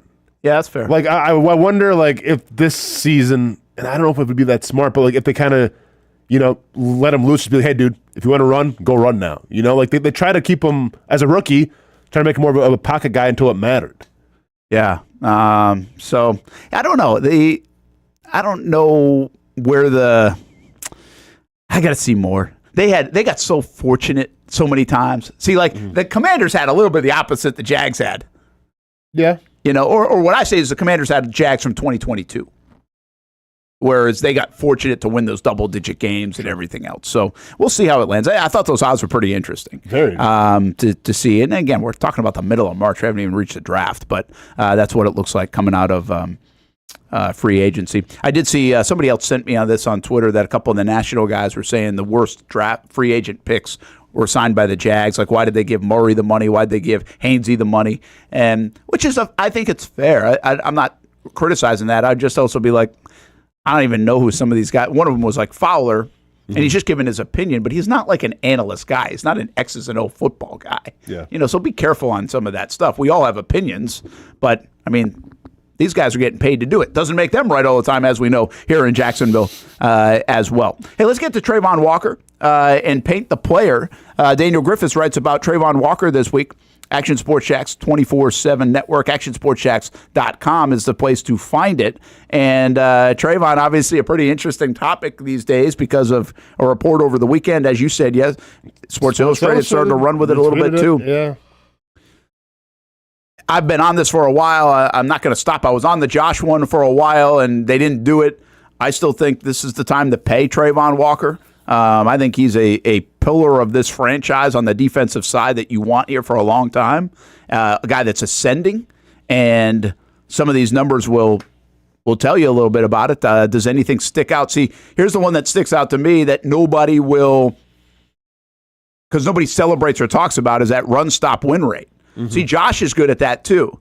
These are more complete edge guys. This is different than, say, when everybody wanted Yannick Ngakoue. This is why they didn't want to give Yannick Ngakoue $20 million a year back at the time, because on those kind of numbers, he wasn't great. He was a get-to-the-quarterback guy. It's also why he's played probably with 8 teams in 7 years now, whatever it is, or 8 years. But that 30% run-stop win rate shows you, I mean, he is an all-around edge guy. Correct. And a lot of times when you see true edge rushers, we don't take into account the run-stopping ability, right? And this is why Myles Garrett's so celebrated, right? Because dude's just a beast.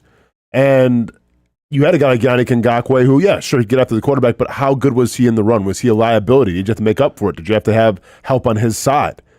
Travon Walker's not that guy. So this is always like why it's kind of baffling to me. He's even being mentioned on the trade block by, whether those sources are even right or wrong, but it's baffling to me because he can do both, right? And if you really need him to, you probably could bump him down to a 3. So you have a guy who can do a lot of things on the defensive line, and the numbers speak for themselves, top 10 in a lot of those categories. Why would you want to get rid of him? Yeah, I can't imagine. Has Yoda said anything about it yet? Because I hope he does. Because if he does, we're good. We're gravy. Has Yoda mentioned it yet? No. Well, then there might be some fire to the smoke. I don't like it. Here's what Daniel Griffiths writes in his first paragraph of the article on ActionSportsJacks.com. Travon Walker's second most athletic defensive end to ever enter the NFL, according to his 9.99 relative athletic score, which you like, Hamby. You like those scores. Do we have the first, by the way? It's a good one. I'm just curious. Griffiths, if you're listening, text me or send me the number 1 on that list. But that is a good question. I'm wondering who it would be. I'm wondering most athletic defensive end of all time. I mean, you think Javon Curse? Did they have that score back then? I don't know. Maybe, yeah. But I mean, freak. Yeah, I think guy. a freak. Clowney, maybe. Clowney, like, I don't know. Yeah, it's interesting. But those are probably good couple guesses. Yeah. I bet it's not Von Miller. Well, Von Miller, he had speed, though. Okay. Yeah. There's a whole bunch of metrics. You got to take into size, too, maybe, and everything. Bigger guy. Okay, so you're taking size and everything. So size, strength. I mean, if you go all the way back, is it somebody like a Reggie White? I don't know. Yeah. But someone said Julius Peppers in the chat. Julius Peppers, that'd be a good one. I bet I would not be surprised if it's one of the 3 guys that we just mentioned there. And Peppers, Curse, or who's the one you mentioned? Clowney? Clowney. Yeah. I'll take the field. I don't think Clowney's it, though. No, I don't think so either, but he was kind of like, I felt like he ran really good and everything. I can try to look it up, too, as well. We'll take those 3. You're taking the field. I'll take the field. All right. I got a feeling we might be right. Anyway, so more on Travon Walker, who's obviously become a little bit of a topic around here. Let's see what else Daniel says here. I want to go here. 2024 career year, 10.5 sacks, 60 pressures, 13 tackles for a loss. Compared to the rest of the league, he's at the top of the list time and time again. 60 pressures, ranked 12th. Mm-hmm. Among edge guys and 15th overall. 20.5 sacks, also ranked 12th the last 2 seasons.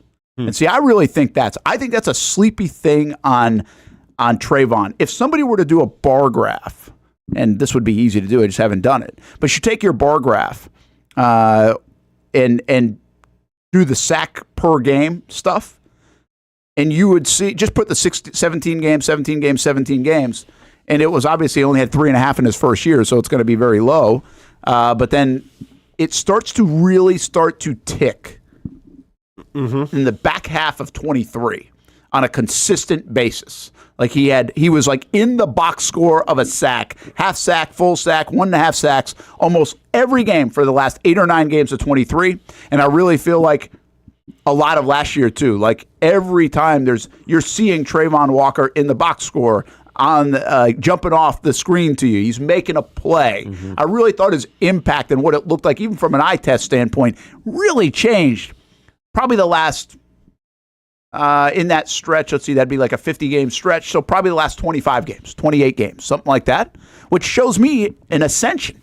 That's what I like about Travon so much, is that he's still getting so much better, in my opinion. Yeah, and once again, we talked about yesterday a little bit where this was a guy who didn't have one position in college. Brent alluded to his quarterback sack totals, contributing to whatever the 1,000 and some change in Georgia. He's still learning the position, and he's still getting better. And he's already in these numbers. What does it look like in 2 or 3 years if he can stay healthy? I mean, God only knows. So, once again, that's just more incentive, I feel like, for keeping him on this team and not trading him away. I have the results of the RAS score, by the way, of the defensive ends. So he was a 9.9? 9.99. Okay. So Javon Curse was a 9.96. Kyle Vandenbosch was a 9.97. Mario Williams was a 9.98. Myles Garrett was a 9.99. I will give you guys 100 guesses. I figured it was going to be some freaking no-name. Who the only guy to ever get a 10.0 on the RAS score is. Probably some bust. I will give you guys 10 guesses, and if you get it right, I will give you $20. $20 for 10 guesses. I mean, you can't turn it down, Brent. I know your Venmo. Mario Edwards. Ooh, not bad guess. No, not Mario Edwards. Hamby, feel free to play along. That's one. Chat, feel free to... How far does this go back? You know, like, does can we, because like Lawrence Taylor, do they even have one on? No. Okay. This guy was, I would say, 10 years ago at the latest. Okay, so it's it's in the modern he stuff. He was before Bannon Bosch. I'm sorry, he was after Bannon Bosch and Curse and those guys, I believe. Yeah, one down. Well, it's not going to be one of the names you know. Where? No. That's a good guess. That's a good guess, though. Here, I'll even tell you when this guy was drafted. BJ Raji. Nice. Nice. No, that's 3. Gosh. I want to look up his numbers now because I wonder if we'll know him. Will we know him? I don't know. Oh. I mean, how am I supposed to know? I don't. You guys know ball? I don't know. Dwight Freeney. No. Yeah, that's probably a little bit before this time, but that's a good guess. I like that. Of course, he's not an athletic freak, really. So, this guy was 6'5", 269. I'm looking up his numbers right now. It's got to be a 3-tech guy. That can't really be an edge player. Well, I mean, this is an edge conversation? Or just defensive line? Well, he was a defensive end. Yeah. Edge. Yeah, so it got to be an edge guy. By the way, you're not going to get a 3 technique as the freakiest guy, most likely. You know. Yeah, this is true. I'm looking up his career stat. I mean, you guys aren't going to ever get this. I don't think. But maybe you will. You got like 5 more guesses. Give it a try. God, I'm trying to think of just hole-in-the-wall names that might have been really good at the draft and just fizzled. There you go. There you go. Not. I don't even have 5 names in me. Okay, you're good. Come on, give me a good college player, Brent. Give me a good college player. Do you want me to tell you when he went to college? Or is that too much? Yeah, that's probably too much. It might not be.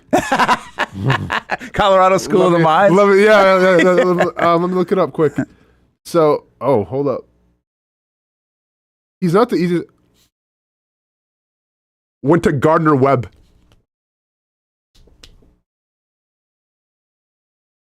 I feel like a guy. Was he in my draft? No, okay. Got drafted in 2008.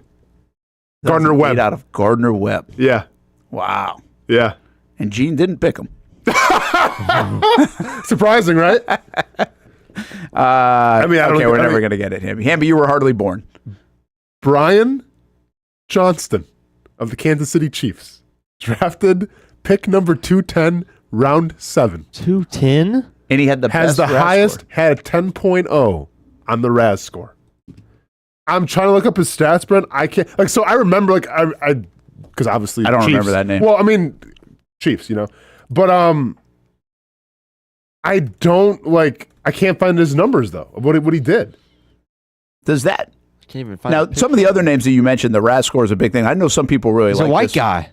Correct. I almost actually asked that question. Should have. I would have helped you out. I don't think it would help me out. probably would have made it worse. You know the name I almost gave you? This is the name I was thinking of until you told me it was more modern, is Phil Hansen. I was going to go with somebody like, you'll never get this name. And by the way, he was a good player. But I never, I actually knew this conversation. I think Gus once told me this. Like, he was a guy that didn't test well. Or somebody, I'd say Gus, maybe it was Todd Wash or somebody like that. Didn't test well, but he had he grew up on a farm, and he was throwing bales of hay all the time. So just he threw people, he just had man strength, but he didn't necessarily have the 225 at the combine strength. That wasn't his game, but he could just throw people out of the way. And Hansen was a good player for the Bills for a long time. I can't find any. I don't get how this has him at number 1. I can't find any the numbers that he had. Did you ever play? He played a couple games. Yeah, I mean, he's a 7th round 7th guy. round pick out of Gardner-Webb. Right? But what's crazy about the RAS score, it takes in so many different things.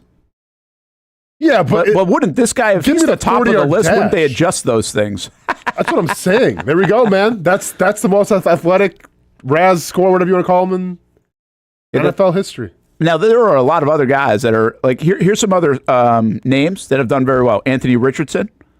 Okay. Calvin Johnson had perfect 10s. Jeremy Chin, perfect 10. Deontay Banks, most recently. Gerard Cooper, safety. Okay. Justin Fargas, running back. There's Brian Johnston. Lorenzo Carter. Yo. Creed Humphrey. Spencer Brown. Jordan Davis. You got Edgerrin James. Oh, here's one for you, folks. Matt Jones. Oh, yeah. Wide receiver. Jacksonville. Cam Newton. Luke Kuechly. Byron Jones. Luke Kuechly. Yeah, I wouldn't have guessed that one. No, not at all. And we have David Bueller, place kicker. Perfect 10. Bueller. Wow. So those are your, at least... some that have turned it in. I can't even find what Brian Johnston ran, so whatever. I'm over it. So, interesting. Yeah. Obviously, don't take that as gospel. So now maybe... But is the Rashawn is the Travon Walker stuff kind of...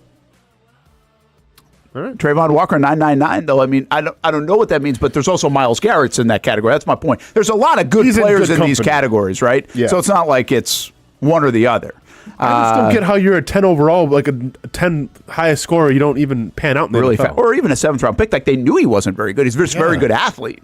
But obviously, they didn't like his skill set. You couldn't teach him? Yeah. Yeah, I know it. That shows that you can't, I guess. Did they speak on Fred Johnson? No, they have not. Timmy Devil, I think, asked about that. John says, I have a fun fact. RAS score, worst RAS receiver ever is Jarvis Landry. His RAS is worse than Terrence Cody. Wow. That is wild. That's pretty wild. Hey, by the way, that's Paint the Player, and you can find it at actionsportshacks.com. Daniel Griffiths' latest article. Check out That One Painter First Coast, thatonepainter.com/first-coast, or give them a call, 904-643-3025. That One Painter First Coast. And there's a look at our schedule today. We've got Cup Date coming up top of the hour, and then at 1:30 a week with us with Olivia Tasley. She's going to jump in the show here in just a couple moments too with Liv's List. No gate fees, 2 o'clock today. We're going to have a fun one today on the show because we're asking coaches anonymously what they would change one thing about parents. Oh, boy. Oh, I got some great responses. It was a fun one. That's today at 2 o'clock on No Gate Fees, presented by Nimnick Buick GMC, Baker Sports, and Perfect Rack Billiards. Most of us know how to throw.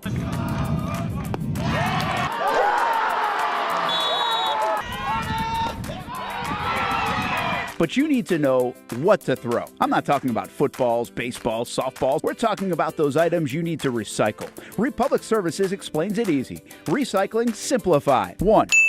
Know what to throw. When in doubt, throw it out. 2. Empty, clean, and dry those materials. It takes an extra minute, but it makes a big difference. And 3. Don't bag it. This makes the recycling process faster and more efficient. This is a look at the Republic Services North Florida Recycling Center. You can make this process even more efficient. By utilizing those 3 steps, Republic Services can help you become a better recycler in your home. Learn more at recyclingsimplified.com. For the game day hustle and every day in between. Juggling my show Jag Social to going under the Friday night lights and a social life, it's a daily tournament. But this ride, MVP status. The all-new 2024 Lincoln Nautilus isn't just my car, it's my personal locker room, office on the go, and VIP lounge on wheels. Let's talk tech.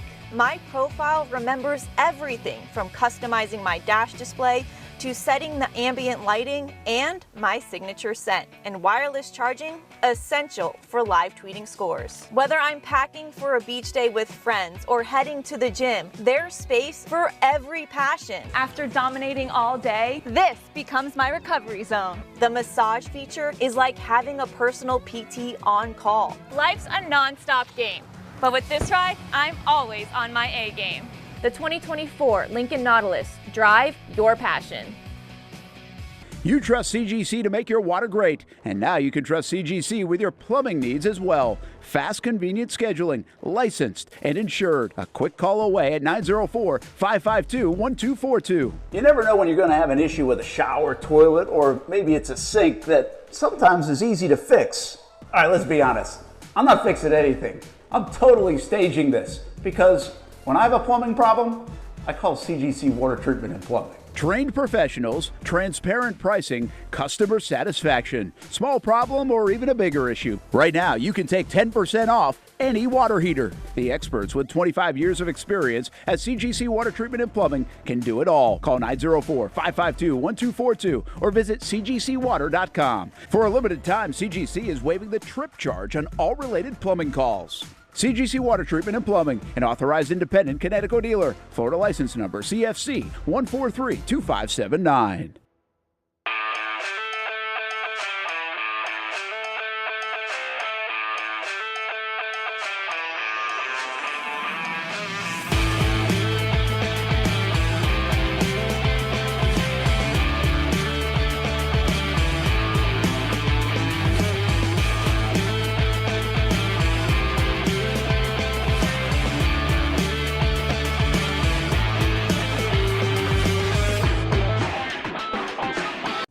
Action Sports Jacks is the biggest brand in Jacksonville, and we're excited to add another partnership for this team's biggest season yet.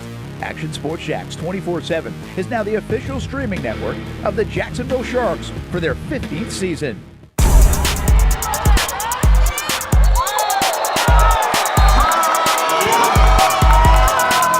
The Jacksonville Sharks are your champions.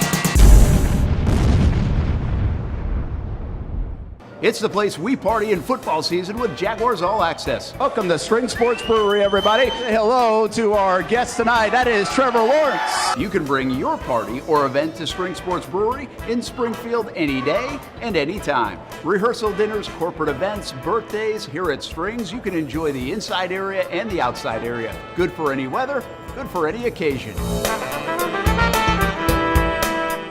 Watch the games, play the games, shoot some hoops. Beer? Yeah, they have that. Plenty of choices. And sure, this is a brewery, but Strings is also a restaurant, and the food is fantastic. A full menu made from scratch meals. And if you need Sports Brewery to help with a party at your place, they cater too.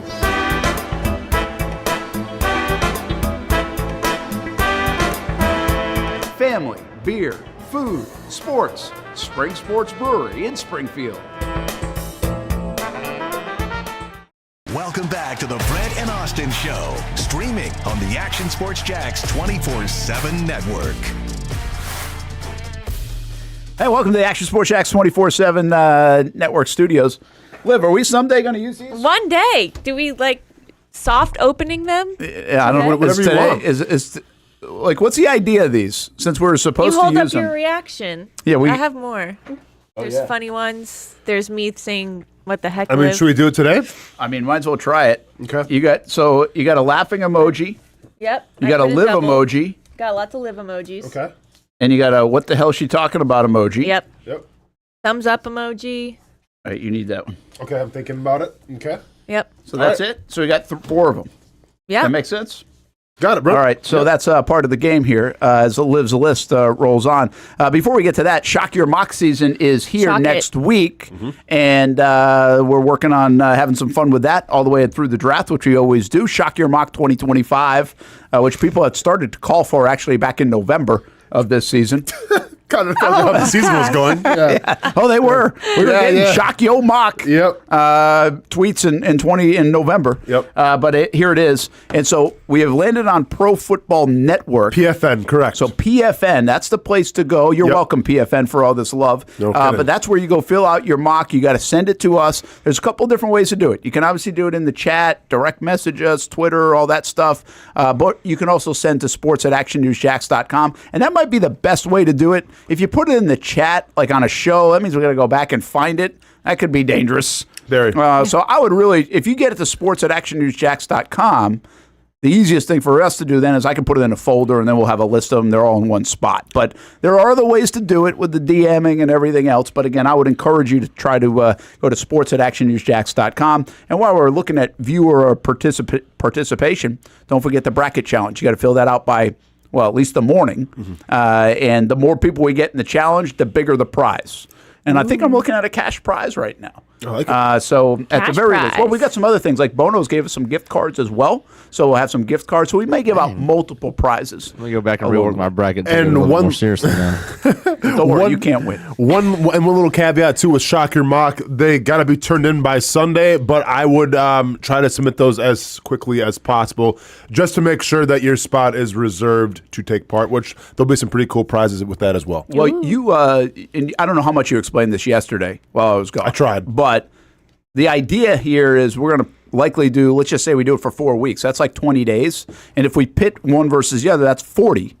Right? So we're going to take probably the first 40. Yeah. Now, we could do them in trios, which could land to like 60. Depending on how many people we get. But so that's kind of the way we're going with this right now. And I'm gonna now, be a we might only matchmaker. get 3, and we might have just one day of it. Oh, there's the spirit, Brent. Yeah, really undersell it. There you go, man. Well, I don't want to assume that everybody's going to participate. No, you're fine. I'm trying to get. Listen, I'm Like, trying you to guys say turn it as quickly as possible. Like, yes, Sunday's the deadline, but if you want your spot in, get it in now. And Brent's like, well, we might get 3 of them. Yeah.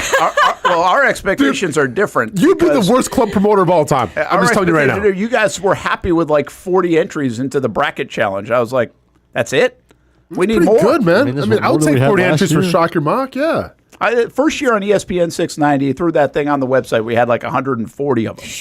That was when the station didn't even know it. People didn't even know the station existed. Yeah. So Way to We're at 49 now. 40. 49. You clowns will get us to 51. comparing us to the old show. I mean, unbelievable today. listen, I set a Unbelievable, man. standard around here. I guess you do. But we also know people. It's a walk-up town, so you're going to fill it in late tonight. I get it. Could you imagine Brent being a club promoter? Half absence, half. Come on down, ladies. Stick for free till 9. We have 3 people here. Gentlemen, you got to come down. There's 3 women here right now. Hamby's not coming. Hamby don't worry. definitely wouldn't be there. Hamby ain't coming. Well, what are these women wearing? Are there AR-15s to shoot? No, I'm not coming, man. The gym clothes are on. Unreal. Yeah, go ahead, unreel me all day. I don't care, man. Jalen Milroe just ran a dug your own grave. 4.37. What? Say it again. Jalen Milroe just ran a 4.37. Did he really? Pittsburgh Steelers, have at Is he it. playing tight end? Running back. Brent. Running back? Receiver? Shame on you.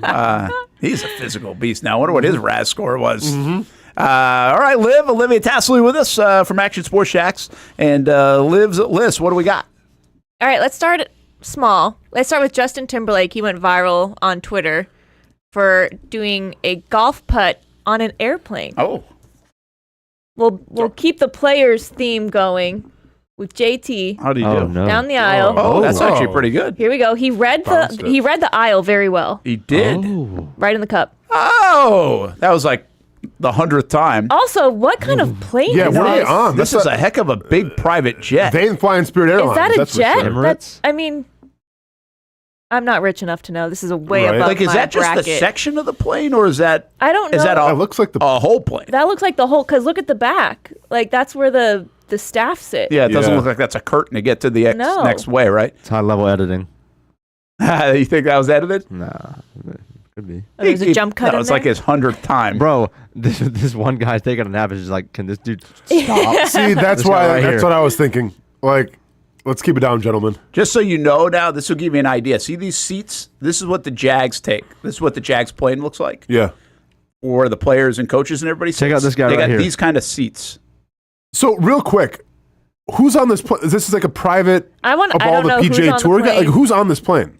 Do we don't know? Well, it's Musician? Justin Timberlake. Isn't he so on tour it's- right now? Yeah, it's probably his Oh, group. okay. I thought there was Yeah. like actually golfers with him. Okay. No, those didn't look like. I think. Oh, that's just yeah, part well, of then his here. crew.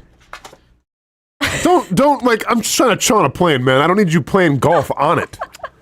What, you like it? What the heck? And that's a long flight. Pull that crap on my plane and see what happens.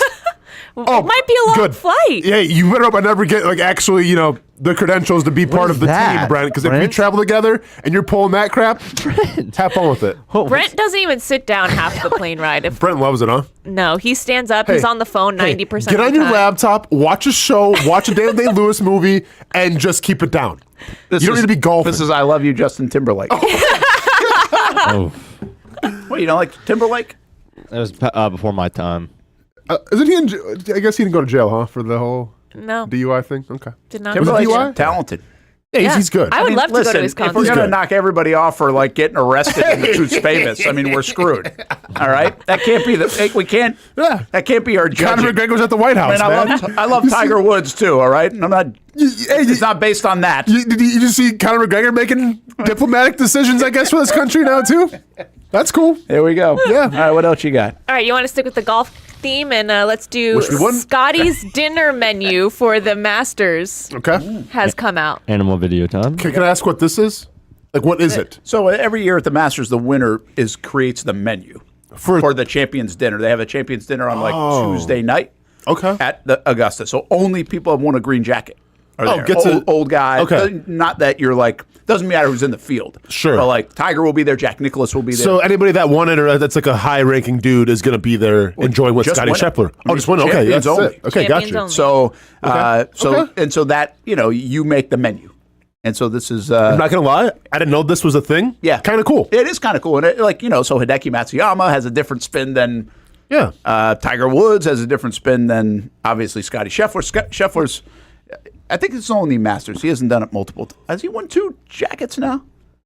Maybe he has 2 green jackets. I'm not sure. But either way, what does he have on the menu? All right, ready? Appetizer, cheeseburger sliders, Not bad. I'm in. firecracker shrimp. Not bad. I like There we firecracker go. shrimp, man. Firecracker shrimp is good. We also have Papa Chef's meatball and ravioli bites, served Okay. with Pimento cheese? No, Nope. Percornio cheese. He's won it twice. I don't know. Let me see. I'm from Wisconsin. Oh yeah, cheese guy right there. Where are we at? Sorry. Yep, never heard of that one. Yeah, that is a different Perconio? cheese. I think one of the most underrated things to try, by the Pecorino. way, is a meatball. What do you They mean? all taste different. So I like trying meatballs. It's okay, but here's my opinion about meatballs. And yes, they can be kind of dry, but you can't make a bad meatball. To me, meatballs are like chili or lasagna. Like they're just that. They're good. Like you're not gonna have a bad lasagna. You're not gonna have a bad chili. No, but it's a little bit like chili though, but that they taste different. It doesn't taste alike all the time. Sure. I guess that's why I kind of like it. Okay. And some are just better than the others based on the spices put in or anything else put in. I get what you're saying though. I think you're probably right in that category. Like it's hard to have bad chili. Yeah. Or bad like lasagna tastes the same pretty much all the time. Now, to be fair, like meatballs, you can have like Swedish meatballs. You can have like Italian meatballs. So That's those are true. different. Is that the cheese? Mm-hmm. Okay, so what? So he's gonna Pecorino? he's gonna what's slice that or I what's love he doing that with that? cheese. It looks like a actually. potato. I never knew the name of it. It's amazing how what's he many doing with cheeses that? there are. So many cheeses. I don't know. Okay, Do you so put it he's in the ravioli, I guess. okay. Yeah. Little slider. Okay. All right, this is a big menu. Keep going. It We is. got a All show right, until first 1 o'clock. course, Texas style chili Okay, that makes sense. with jalapenos and corn chips. Sounds like another appetizer. It does. Yeah. Your main course, you get wood fried cowboy ribeye or blackened redfish. I'm all forget the fish. Give me Family both of them, but I'll style go with mac the and ribeye. cheese. Yep. Jalapeno creamed corn, soy glazed Brussels Yep. sprouts, chipotle lime roasted sweet potatoes. Man. That sounds. Hey, Hamby, you having this at your wedding? I can't beat that. Mouth is watering. That is good. That's a good Mouth menu. is watering. They got stuff, first of all, that I can understand outside of the cheese. Yeah, yeah, Which yeah. also yeah. helps. Yeah. All right, dessert. Dessert. We have the warm chocolate chip skillet cookie with vanilla bean ice cream. Yeah. Oh, he where's went the- straight up to BJ's. Oh no. Oh, I don't dear. think Brent, you have a good handle on what these emojis Come on, are really Austin. Yeah, doing. Brent, get it. What is that for? I don't like chocolate. You don't like chocolate? So that's what's going to ruin it for you, huh? Just eat the freaking Just ice cream. give me the dessert, then. I'll eat it for you. I will. I'll give you the dessert. There you go. The warm Scotty Scheffler, chocolate this chip was? cookie? Yeah. Yeah, Scotty. Do you have a vanilla option at your wedding? Yeah. Okay, good. I think. Yeah, I'm going this all day. I honestly thought, didn't his grandma make like chocolate pudding pie or something? Wasn't that a thing She at might have the like Players? for the yeah. I think she did. I really think she thought did that's where something. he was going to go with dessert, and then You he might not didn't. be allowed to bring your own cook to Augusta. Well, I can. True. Grandma's not invited. All right, what else we got? All right, Wrestling? finally. Nope. Okay. Finally, everybody, they are back from space. 9 months. This is wild. Thanks, Elon. 9 months. It was supposed to be what, a week-long trip or something, and you go 9 months. This is I'm- Brent. They made it back. They made it In back. 9 months. I would be. They were stranded. You couldn't get them No out way. in 2? I don't. What do you mean? I don't know a lot of the backstory here. We're going to Mars. Go send somebody to go get them. I know they made it home. That's what they did. The government couldn't get them. Isn't it amazing that they can stay there for that long, though? They were Well, did you chilling. see them get quote unquote rescued out Yeah. of the capsule? With the They had to dolphins bring and out stuff? the dolphins were cool too. You think they brought? Oh, I was thinking that. So where they landed, there I were didn't see dolphins this. that were like Yeah, right around. there's Kind of a pod circling them? And I'm dolphins. wondering if they brought that in for That's a little AI. show. That's AI. Yeah. No, it's like they whatever. They Nah, that's the James other Cameron. boat that was going to get them. They're like bringing in like whatever, Like some fish dolphins chum? eat. They're chumming Yeah. the Chumming waters the water? for the shot. Yeah, I don't you kind of wonder? I do now. Yeah. I do. Or if it was just AI. I mean, they were like right there. Yeah. Like, what's the chances? Yeah, that's James Cameron working some AI. You seen the Avatar? Dude, it's like lifelike. It's fine. But they were taken off the capsule in what's the thing that comes off the ambulance? Stretchers? Oh yeah. They couldn't because walk. of gravity. Yeah. Yeah. First time in gravity in 9 months. 9 months. So they couldn't stand up. Oh, I bet that. The acclimation Dang. must be pretty wild. Yeah, so you have to like relearn how to walk again and Yeah. stuff. They have to go to like raise your- physical therapy now for who knows how long. I honestly don't know like the whole story still about laughing what at I it. knew they were up there for a long Well, time, and it's 9 pretty months. wild. But like, I wonder what's their hazardous pay on the back end of this. I would Like, be there's got to be curious. They're all some- set. Like, are they just going to retirement now? I don't even know how Oh, old yeah. they are. They're But you're done. like, hey, you guys are good. Well, Were here's they what- wishing to get stuck? Here's what I didn't understand. So, like, do we know why they got stuck in the first place?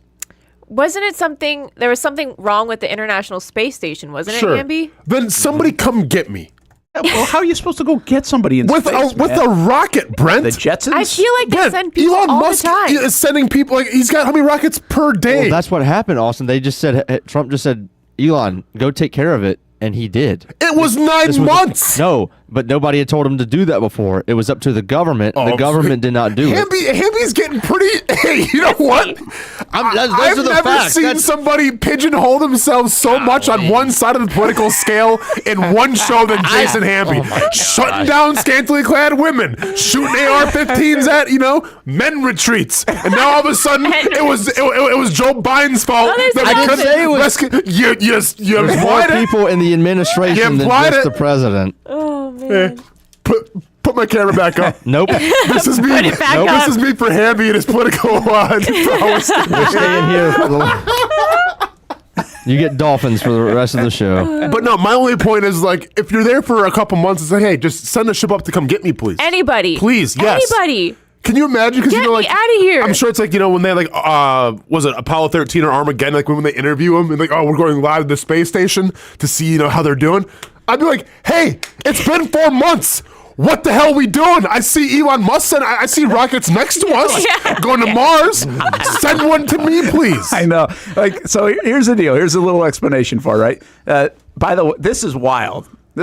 What have you're expected to be gone for a week and you're gone for 9 months in space. Like, they are making a movie out of this. By the way, they Shannon probably had her already have, baby. right? Shannon's baby baked. One of our coworkers had her baby from June and just had it.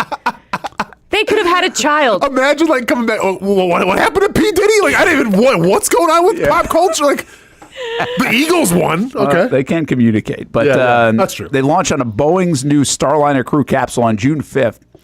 So many problems cropped up on the way to the space station, NASA eventually sent Starliner back empty and transferred the test pilots to SpaceX, pushing their homecoming into February. And then the SpaceX capsule issues added another month's delay. Hey, you're coming back, but nope, it's going to be another month. Gosh, that must be wild. That is amazing. 286 days in space. 278 days longer than anticipated. What do you smell They like? circled Earth 4,576 times. Can't shower in space. There has to be can a shower in space. They circled Earth 4,576 times, traveled I'd be so 121 over million miles. I'd be so over Oh it. my. Hey, the first thing you got to do, if that's the case, you have to come back down here and say, hey, Kyrie Irving, the Earth is not flat. I saw it spin around 4,000 times. 4,000 times. All right, we got to get out of here. We got anything else, Liv? Oh, no, we're Hamby, good. you got anything else you want to say? You're good. Hamby, you good today? Hamby, where are you going today that you haven't been? Where are we going after the show? I got to go take engagement pictures. Oh, very good. Can't wait to see how those go tomorrow on the today. show. Oh, yeah. Hamby, make sure you bring the choice cuts, please. No wonder why he's a little fussy on the You're a show. little fussy. a little fussy today. Very good. Hey, guys, just to let you know, I'm not going to be here tomorrow. Read the email. Got it. Yeah, Got okay. it. Hey, noted, Brett. Appreciate you. 1 o'clock Cup Day coming up, 1:30 a week with Action Sports Jacks. Olivia Tassley does that show. We're back here live at 2 o'clock for No Gate Fees, presented by Nimnick Buick GMC, Baker Sports, Perfect Rack Billiards as well. Have a great rest of your Wednesday, everybody.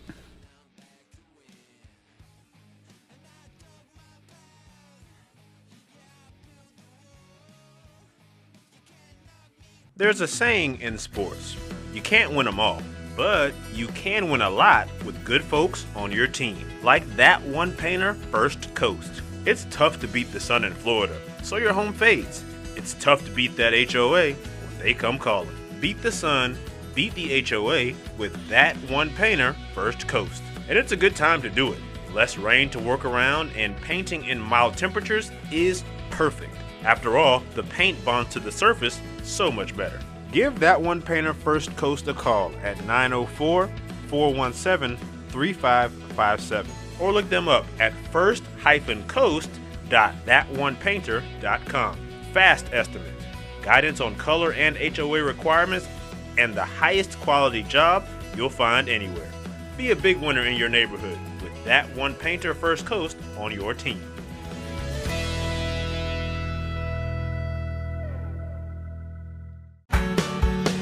People helping people. It's at the core of what Alive Credit Union is all about, and it's been that way for over 70 years. From the start in 1954 to today, the mission remains to inspire financial wellness and give you a financially fit lifestyle. Alive Credit Union and its employees are committed to not only serving their valued members, but also our community here in Northeast Florida. I had a chance to see that commitment firsthand as Alive partnered with our Action Sports Jacks 24/7 team to bring you Armada men's and women's soccer broadcasts. Inside the 18, it is a shot, and it's a goal!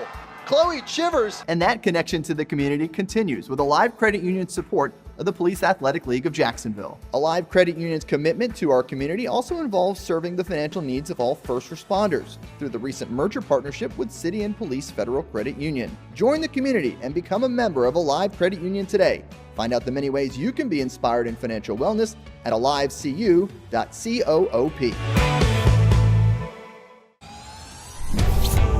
I'm ready to show my hand, ready to take a stand.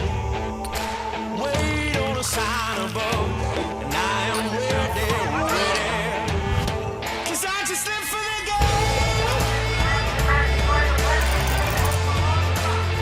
'Cause I just live for the game. 'Cause I just live for the game. The crown's for the tape. I got it. Iconic. I'm built to win.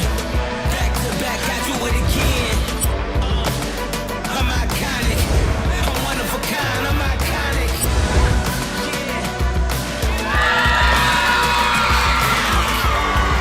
I'm built to win. I'm one of a kind. Baker Sports is local sports. Uniforms from Pop Warner and Little League to travel ball, high school, and college. They make you look good. They help you play good. Baker Sports has been helping families make memories that will last a lifetime with their Baker's Buckets. We've got a lot of these filled with baseballs and softballs in the garage. I've been throwing batting practice to Ty and Kaylee for years and also sit on the Baker's Bucket, catching Kaylee while she practices her pitching. Baker Sports is homegrown, and a lot of employees that used to play on local ball fields now work for Baker Sports, now helping you look good, play good, and make memories of your own. Visit Bakersport.com to see what Baker Sports can do for you. Custom apparel, Nike, Under Armour, Adidas, embroidery, screen printing, and more. Baker Sports is local sports from Jacksonville to anywhere in the Southeast. Bakersport.com.